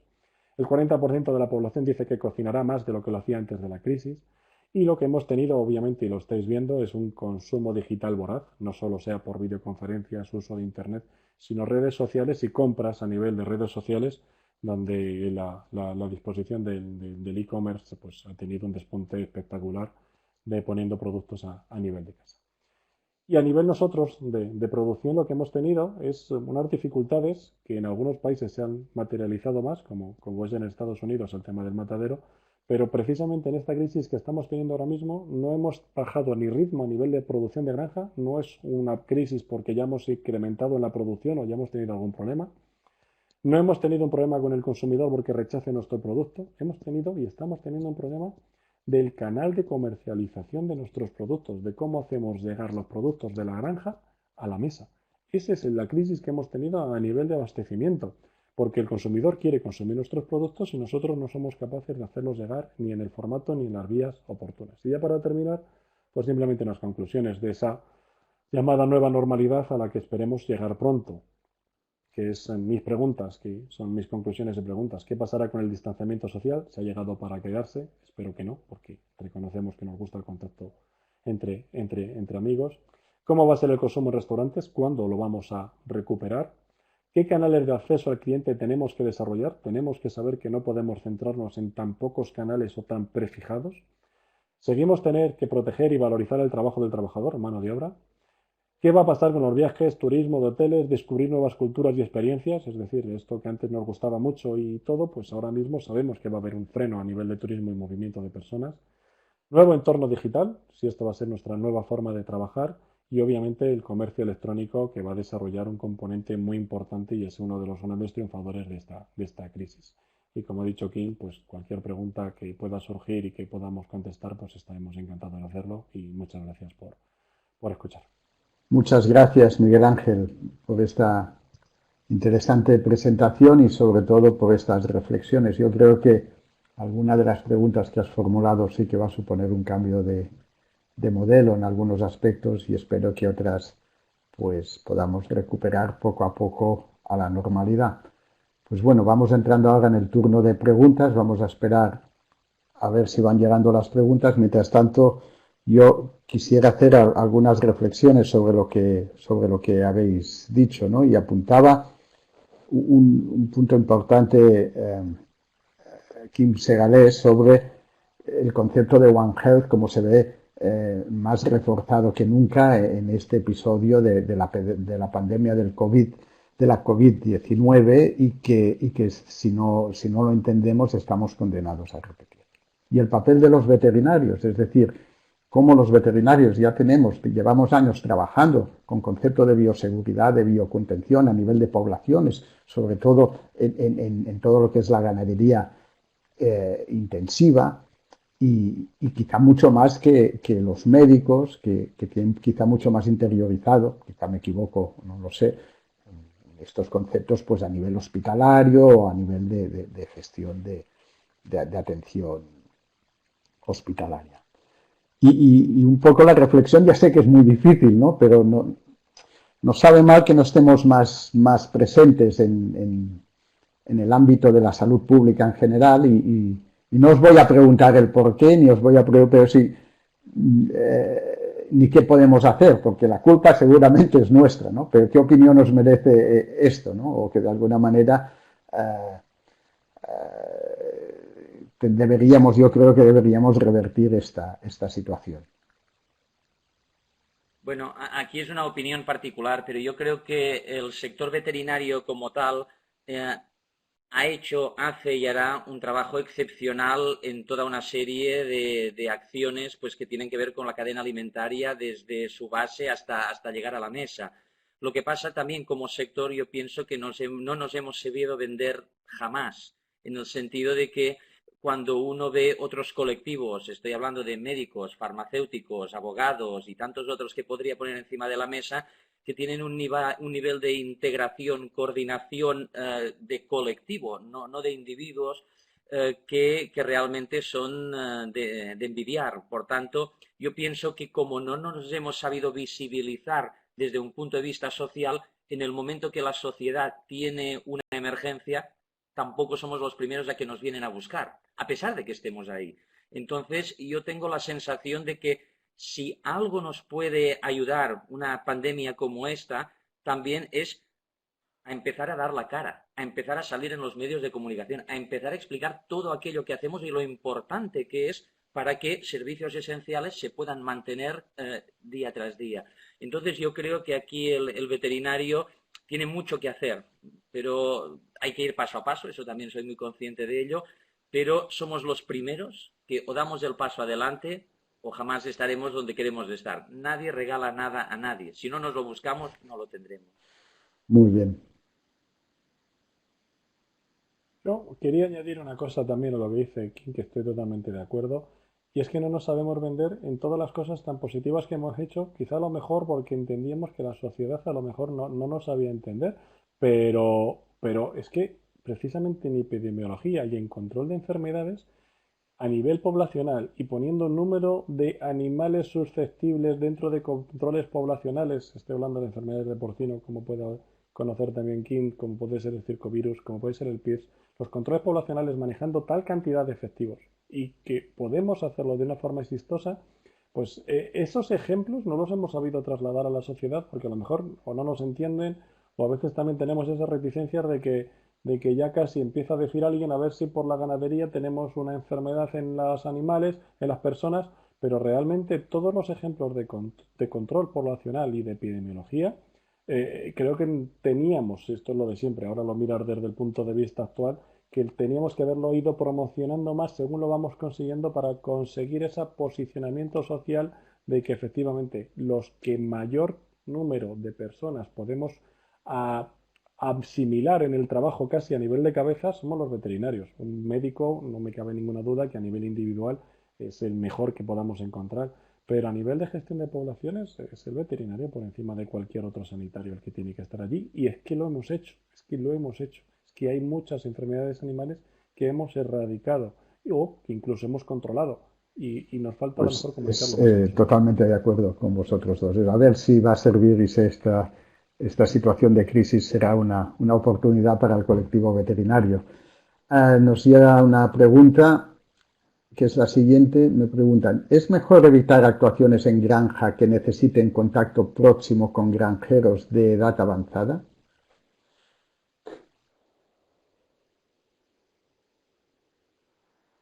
Desde mi punto de vista, sí y no. Es decir, lo que tienes que evitar es el contacto con granjeros de edad avanzada, pero no las actuaciones en granja.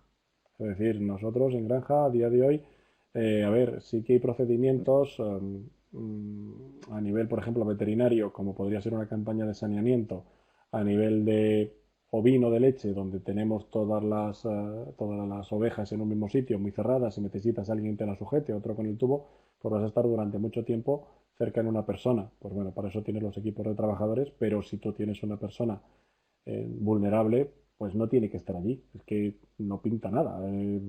Se pueden hacer actuaciones veterinarias a nivel de una granja sin que esté el titular o esa persona delante. Incluso la parte vuestra, sin cifra, es decir, las actuaciones de inspección, pues las actuaciones de inspección simplemente con avisar y que dejen la puerta abierta se pueden realizar todo. Y es más, en estos casos, y sobre todo ahora voy a hablar un poquito más desde el punto de vista del sector porcino, y creo que aquí Cifra sabe lo que voy a decir, es imprescindible mantener el control frente a la peste porcina africana, por Dios. Es decir, si hay algún trabajador de edad avanzada, pero hay que seguir haciendo los controles, hay que seguir haciendo los controles de bioseguridad y de cualquier cosa, que se vaya al otro punto de la granja o que ese día se quede en casa o que luego vuelva por la tarde. Pero hay que intentar hacer las dos cosas, mantener la operatividad sanitaria y evitar obviamente que pongamos Sí, en aquí, riesgo a aquí una también es persona. muy importante lo que está diciendo Miguel Ángel, porque efectivamente por colectivos de edad sabemos pues que hay personas que son mucho más vulnerables que otras, pero eso no quita que otros grupos de edad que igual no lo son tanto, al menos porcentualmente, no estén expuestos al virus, por tanto puedan llegar incluso a tener enfermedad, incluso grave en algunos casos. Por tanto, todas las medidas específicas, individuales que ha indicado antes Miguel Ángel, continúan aplicando sistemáticamente por muy joven que sea el operario. Es que una cosa no quita la otra en todos los casos. Y lo que está claro es que las actuaciones de granja, pues si son actuaciones que son necesarias, que por algo se hacen, van a continuar siendo igual de necesarias. También es verdad que aquello que no es urgente se pueda posponer, pues en múltiples actividades eso se ha hecho y eso no sería un problema. Pero especialmente en el ámbito sanitario, todo aquello que tenga que ver con la sanidad de los animales, bienestar de los animales, eso va a ser necesario de implementación sistemáticamente. No podemos posponerlo. Muy bien. Sí, es evidente que sobre un escenario de COVID-19, la amenaza de la peste porcina africana sería un segundo escenario muy, bueno, que la verdad es que no podemos contemplar y en eso lo que tenemos que hacer es y hoy en día esta jornada que está dirigida a ganaderos, pues como tú has dicho, ¿no? Que la bioseguridad no solo son unas instalaciones, no solo son unas infraestructuras, sino que es un estado mental o una actitud debe haber bueno, que es un día a día y pensar constantemente en la bioseguridad. Es decir, lo estamos haciendo ahora como como personas, estamos yendo al supermercado, la gente ha interiorizado más o menos, pues algunas actuaciones a veces un poco que cuestan de entender, ¿no? Que la gente se pone guantes y cree que con esto ya puede hacer todo y está protegido, pero sí que es verdad que ahora deberían, bueno, que el concepto de bioseguridad en explotación queda más reforzado que nunca y hay un llamamiento a los veterinarios de la administración, a los veterinarios de las ADS, a los clínicos y a los ganaderos a no bajar la guardia en este aspecto. Me preguntan, ¿por qué esta caída? Supongo que la pregunta es para Miguel Ángel. ¿Por qué esta caída de los precios a nivel mundial?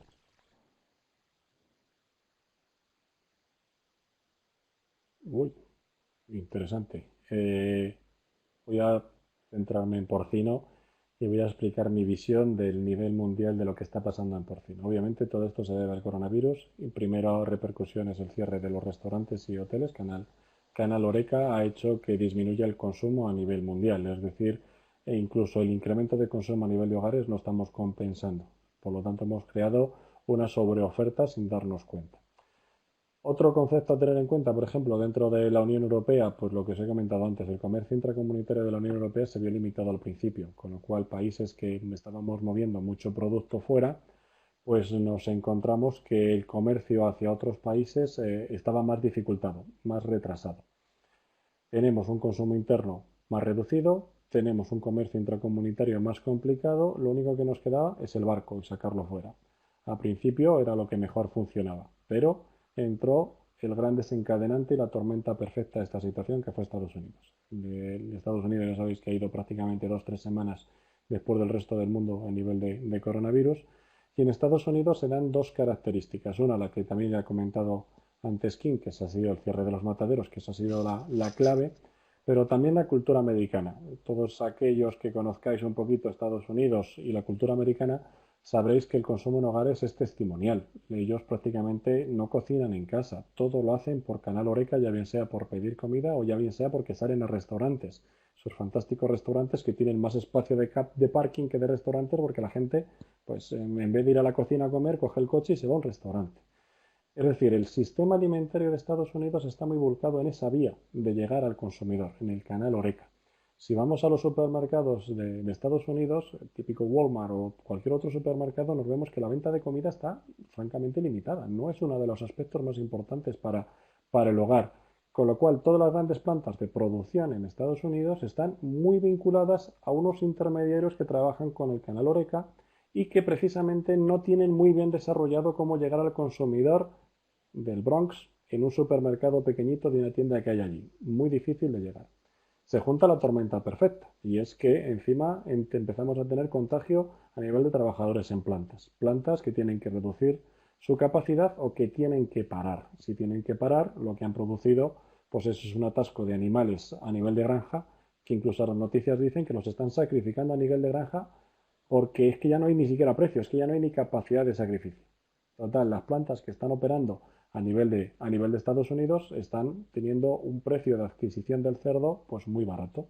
Y encima tienen una limitada mano de obra, que eso lo que está haciendo es que muchas de las plantas de Estados Unidos estén olvidando del despiece. Si te olvidas del despiece, lo que te estás olvidando es del canal interno de dar de comer a los propios americanos. Yo le he dicho Trump, que va a obligar a que se desvíe carne. ¿Qué es lo más fácil desde el punto de vista de una gran industria americana? Cortar el cerdo o cualquier animal en 6 trozos, congelarlo y mandarlo para China. Lo estoy comprando a cambio, más o menos está el precio del mercado a 0,80 euros por cerdo de kilo vivo, costes de producción que tienen allí 95, es decir, los ganaderos americanos están perdiendo mucho dinero, pero los industriales americanos se están forrando. ¿Por qué? Porque están comprando un cerdo muy barato, no lo están procesando y lo están poniendo en el mercado chino prácticamente a $1 kilo de canal.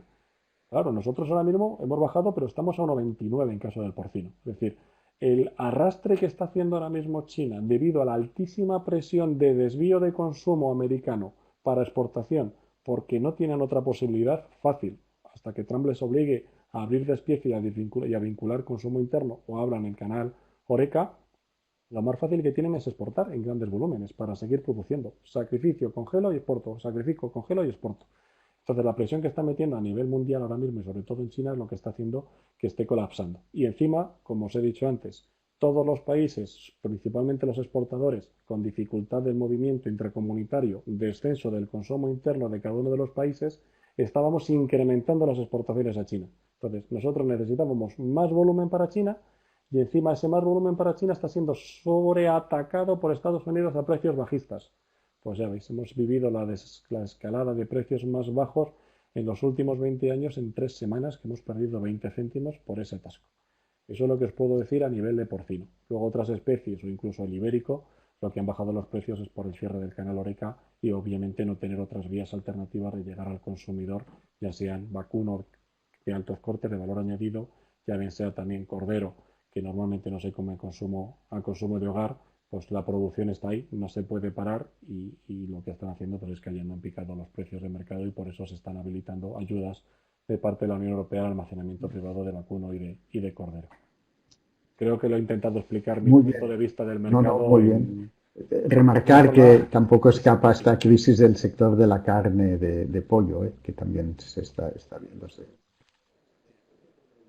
Efectivamente, efectivamente. La carne de pollo y el altísimo Mm. consumo que teníamos y que parece mentira había restauración, no solo pollo asado, sino nuggets de pollo, filetitos de pollo, ahora mismo ha tenido un bajón muy fuerte y pensábamos que el pollo era una de las carnes que más se iba a salvar por el alto consumo en hogares, pero no, no, tampoco es capaz de No, y se compensar ve el que consumo había una parte muy de estas importante, zonas. como toda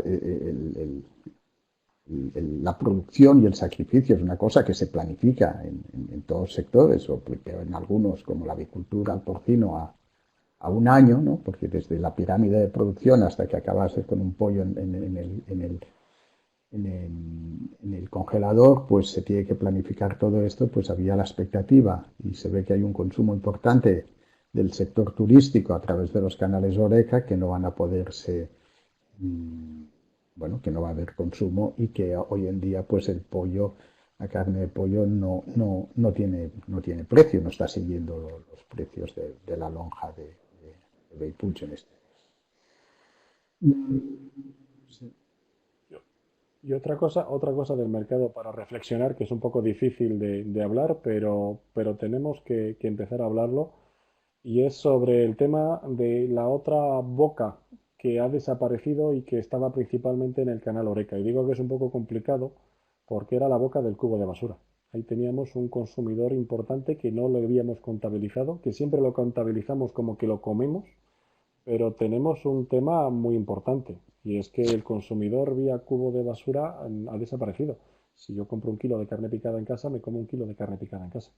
Estamos viendo ahora mismo y con estos cálculos de cuánto ha bajado uno y cuánto ha subido en otro, que obviamente lo que hemos ganado con esta crisis es que el desperdicio alimentario ha bajado, pero ese desperdicio alimentario ha bajado y lo que se ha producido es todavía una sobreoferta porque la demanda de esa boca que dábamos antes de comer de una forma inconsciente, pues no la tenemos. Y eso tenemos que ponerlo encima de la mesa porque cuando hablamos de cuánto es el consumo, que nos dicen que es que comemos muchísima carne, estamos imputando demasiadas cosas que realmente no entran en nuestro estómago. Y ahí tenemos un consumidor Muy fantasma bien. que ha Bueno, a ver si desaparecido. sabemos lo de recuperar el consumo de Oreca será difícil a corto plazo, ¿no? Pero a ver si, como decías tú, sabemos canalizar las emociones y canalizar las emociones de los consumidores y poner en valor nuestro producto. Más que el producto de proximidad, la producción primaria de nuestra zona, ¿no? Y de nuestro país. Y en este sentido. Sí, y, va- y- exacto. y val- y valorizar la producción primaria, porque hemos sido defenestrados. Yo siempre digo que parece que siempre desde el punto de vista macroeconómico, pues siempre queda muy bonito que todos los países digan que cuanto menos peso tenga el productor primario, pues más felices son y más progreso tiene el país. Y que si un país de África tiene un 80% del Producto Interior Bruto dedicado a Mm. la ganadería, es que es tercermundista y pobre. Y que nosotros vayamos bajando año a año el peso de la ganadería, qué Totalmente. fantástico es. Y no. No, señores. Nosotros tenemos que crear un tejido estructural a nivel de campo y a nivel de medio rural que sea eficiente y productivo y tener una industria ganadera e agricultora dentro del sector primario que genere Producto Interior Bruto, y eso es lo que hay que potenciar, es decir, que tengamos realmente un sector a nivel del medio rural eficiente, productivo. Y hay que empezar a sacar un poquito la cabeza por todos esos trabajadores que en esta crisis han estado yendo a las granjas, han estado yendo a los huertos, han estado yendo a todos los sitios Y para que se proveer ponga de en alimentos valor el para todo el sector mundo. primario, ¿no? Al fin y al cabo, es un sector que ha demostrado en la posguerra Tiene que ser. mundial, sacó a Europa del hambre, ahora ha respondido en una situación de pandemia, que yo creo que es una crisis lo más parecido que hemos tenido a la situación de guerra mundial o de pandemia de mitad del siglo pasado, y que lo tenemos que reconocer el Mira, trabajo que hacen y ponerlo en su sitio, tanto a nivel yo, de reconocimiento social como de precios percibidos. yo solo pongo un ejemplo. Yo solo pongo un ejemplo. Yo creo que gran parte de la contención a nivel de poderte quedar en casa se debe al trabajo de los agricultores y de los ganaderos. Es decir, yo vivo en Madrid, en el epicentro que todo el mundo ha señalado como el sitio de mayor contagio. En mi casa, con mi familia, con mis hijas. Y yo he estado confinado en casa, pero he estado confinado en casa porque en la tienda que tengo debajo de casa, cuando iba había comida.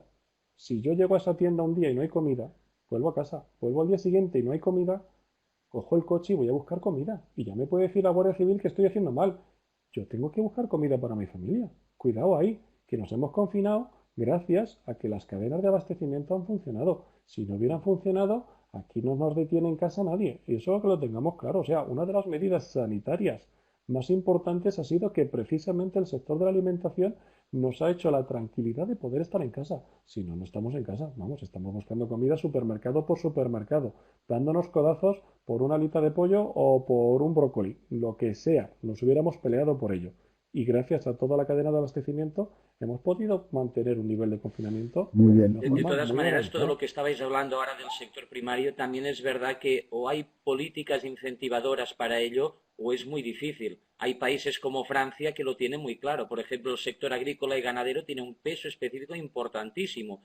Y en un momento dado, quizá no es el momento de hablarlo, pero también sabe movilizarse muy bien cuando hay una necesidad o una nueva necesidad. Yo tengo la sensación de que aquí en España, pues por alguna razón, no lo sabemos hacer igual de bien, pero Francia es un país que nos ha demostrado una vez tras otra que el sector primario es fundamental para un país. E incluso países que están fuera de la Unión Europea, como podría ser Suiza y Noruega, también tienen muy claro que tienen que ser capaces de producirse aquello que necesitan ellos mismos, aunque cueste 4 veces más. También es verdad, estamos hablando de países ricos, con un poder adquisitivo muy distinto, pero lo tienen clarísimo. Y un tomate noruego costará 5 veces lo que un tomate español. Pero se hacen los tomates noruegos también, ¿eh? Entonces, también tenemos que valorizar muy claramente este sector primario desde el punto de vista no solo social, que también, pero sobre todo desde el punto de vista político. Una otra pregunta, es decir, como bien habéis dicho, por suerte en Cataluña y en España los mataderos y la industria alimentaria no se ha visto especialmente afectada por contagios y afectados entre los trabajadores, a pesar de alguna información que ha salido en relación a algunos mataderos y notas de prensa por parte de estas industrias, intentando aportar transparencia e información sobre la situación de la plantilla. Um, es evidente que los test ahora están reservados principalmente a los recursos de la atención hospitalaria y de la atención primaria, pero la pregunta es la siguiente, es decir, en caso de que algún día, o bueno, que lo va a haber, que haya disponibilidad de test a nivel de empresas privadas o granjas o tal, y te la dirijo a ti, Kim, ¿cuál sería el protocolo de diagnóstico? Con todo el conflicto que hay entre el test serológico y después el PCR, ¿no? Como test Bueno, para lógicamente diagnosticar todo depende epidemia, de qué ¿no? es lo que queramos. Claro, todo depende de lo que queramos investigar en último caso. Pensad que durante la pandemia y sobre todo el inicio de la misma el objetivo más claro era detectar personas que estuviesen infectadas y, por tanto, a partir de ahí, pues confinar a estas personas, hacer las cuarentenas correspondientes y lo mismo a sus contactos. Por tanto, inicialmente era fundamental que las técnicas utilizadas fueran técnicas de detección del SARS-CoV-2. Por tanto, aquí la RT-PCR ha sido la técnica que se ha tenido que utilizar sistemáticamente. ¿Qué diferencia ha habido, por ejemplo, en España y otros países respecto a tantos otros donde quizás se ha controlado mucho antes? Que cuando este test ha estado disponible de una forma más o menos temprana y se ha testado de forma más o menos generalizada a personas no solamente que tengan una enfermedad grave, sino también personas que tengan una enfermedad leve, pues lógicamente se ha podido aislar estas personas, poner en cuarentena mucho más rápidamente. Por tanto, esa reacción temprana ha ayudado mucho.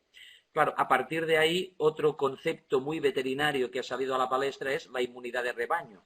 Y de hecho, no sé si tenemos que darle las gracias o las desgracias a Boris Johnson, el primer ministro británico, porque es el primero que lo puso encima de la mesa, pero aquí hay un problema muy importante con la inmunidad de rebaño. Efectivamente, cuando estamos hablando de enfermedades infecciosas, una de dos, o tengo una vacuna, o si tiene que haber infección, cuanto antes se me infecten, y si puede ser al mismo tiempo, mucho mejor, porque partes de una situación más o menos controlada. Claro, con personas esto es mucho más complicado, y lógicamente el confinamiento lo que ha hecho es que la posibilidad de contactos efectivos disminuya, que es el objetivo que había, porque al fin y al cabo queríamos disminuir esa curva de infección porque no podíamos saturar, y ojo, ha pasado, se ha saturado, pero podría haber sido mucho peor el sistema sanitario. Entonces, ¿qué es lo que ha sucedido? Que ahora los primeros estudios serológicos, es decir, evidencia de contacto previo con el virus, pues nos están diciendo que igual estamos hablando de una población entre un 5 y un 15% mayoritariamente. Y si nos fijamos en el concepto de inmunidad de rebaño, esto es muy bajo. Sí. Esto es extremadamente bajo. Con lo cual, ahora que estamos hablando de desconfinamiento, claro, estamos volviendo a poner a punto de alguna manera contactos entre personas. El virus, lógicamente, no ha desaparecido. De hecho, bien sabemos, al menos en términos veterinarios y también de epidemiología humana, que el famoso ratio de reproducción, es decir, cuántas personas infecta una persona ya infectada, estábamos partiendo de valores de 3, 4, 5, eso es elevadísimo, y a día de hoy sabemos que, por ejemplo, hemos bajado de 1, y eso es una buena noticia, porque la única manera de acabar con una infección es que una persona infectada infecte a menos de una, y si puede ser que tienda a 0, lógicamente. ¿Qué es lo que está pasando? Que este valor de ratio de reproducción se mantiene entre 0,90 y 1, como quien dice. Con lo cual, ahora con un desconfinamiento, ¿qué es lo que puede pasar? Pues que si las medidas de distanciamiento están funcionando y funcionando bien, igual no lo incrementemos.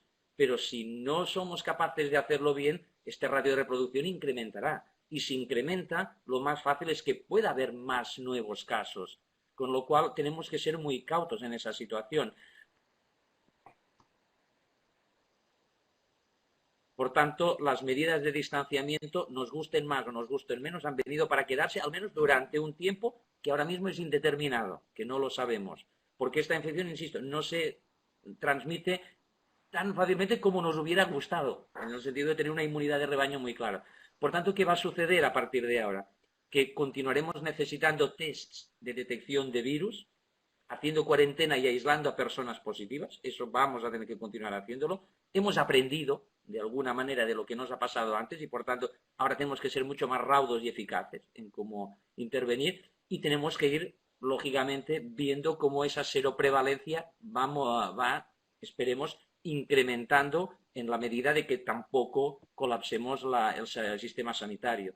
Por tanto, tener una receta de decir, no, mira, voy a hacer PCRs aquí, o voy a hacer serología allá, etcétera, etcétera, a día de hoy es que no la podemos tener aún. Otra cosa es que lo que dijo el director general de la OMS ya en su momento, test, test y test. Efectivamente, lo que sí necesitaríamos a nivel poblacional es poder testar cuantas a más personas mejor, pero también hay que contextualizar y, a pesar de que es un poco triste decirlo, no se puede testar a 47 millones de habitantes. No tenemos test para 47 millones de habitantes. Y si hiciéramos PCR a 47 millones de habitantes, la pregunta siguiente sería, ¿cuándo se lo volveremos a hacer? ¿Me explico? Por tanto, hay que ser muy consciente de que esto no es matemático. Otra cosa es que me dijeran, es que tenemos 47 millones de personas que son seropositivas frente al virus. Eso sería una cosa totalmente distinta.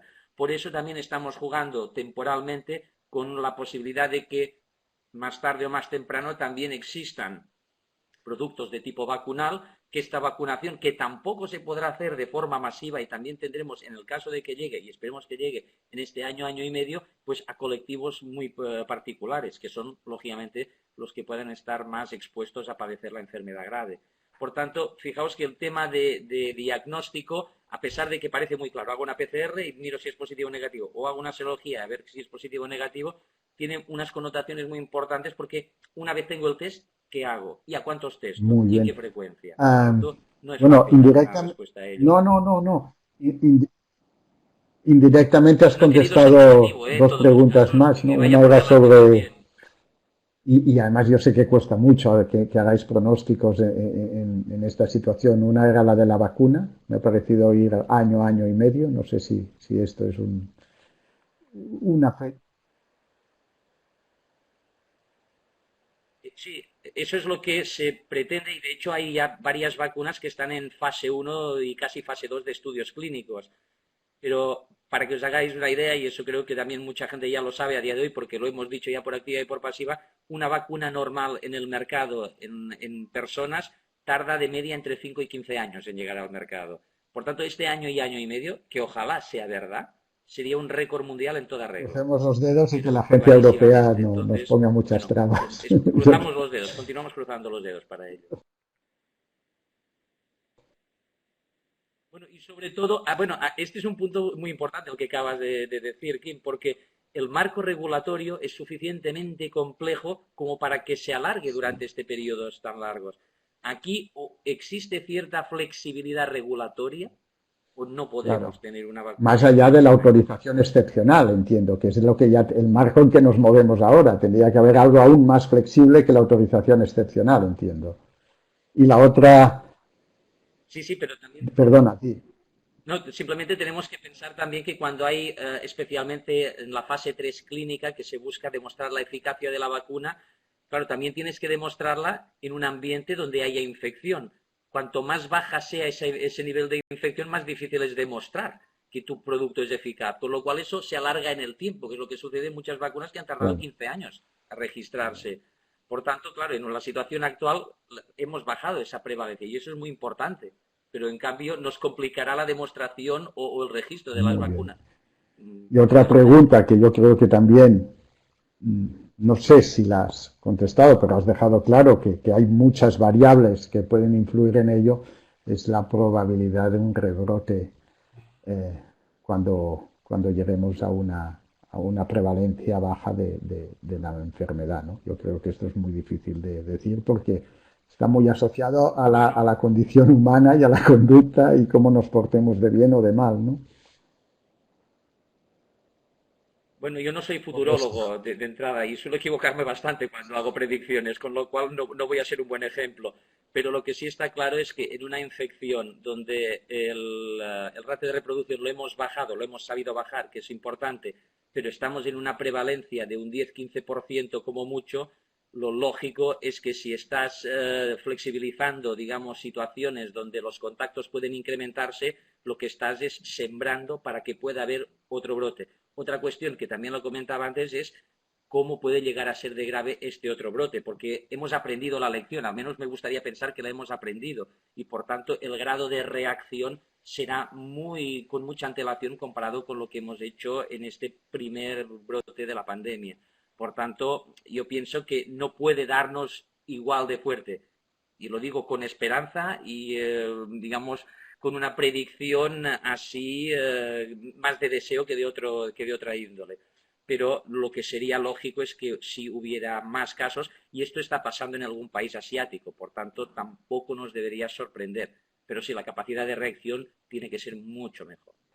Muy bien, pues no hay más preguntas, con lo cual desde el Departamento de Agricultura, pues agradeceros vuestra participación en la jornada, felicitaros no solo por las ponencias, por el excelente trabajo que hacéis desde Amprogapor. Amprogapor fue de las primeras asociaciones en que ya hizo unas recomendaciones a nivel de explotación de contención de la COVID a nivel de explotación y difusión entre trabajadores, un documento excelente. Felicitar a Kim porque es un investigador, es un sabio muy humilde, no lo dice, pero estás a nivel mundial, estás en primera línea. Sabio no, Kim, sabio no. Aquí hay un grupo de gente que está trabajando Bueno, pues muy eso duro en los este sabios. sentido. Y Yo digo que cuando los más. sabios son humildes son doblemente sabios, ¿no? Y yo creo que es un poco lo que tenemos aquí con todo el equipo de Kim y Kim al frente. Con lo cual, muchas gracias a los asistentes, muchas gracias a la Escuela Agraria de Moneix por organizar y ayudarnos a organizar esta jornada y a vosotros como ponentes. Un saludo muy fuerte y cuidaros mucho y espero que estéis todos bien. Muchas gracias a vosotros por la Cuidaros mucho. Muy bien. Muchas gracias a todos. Hasta luego.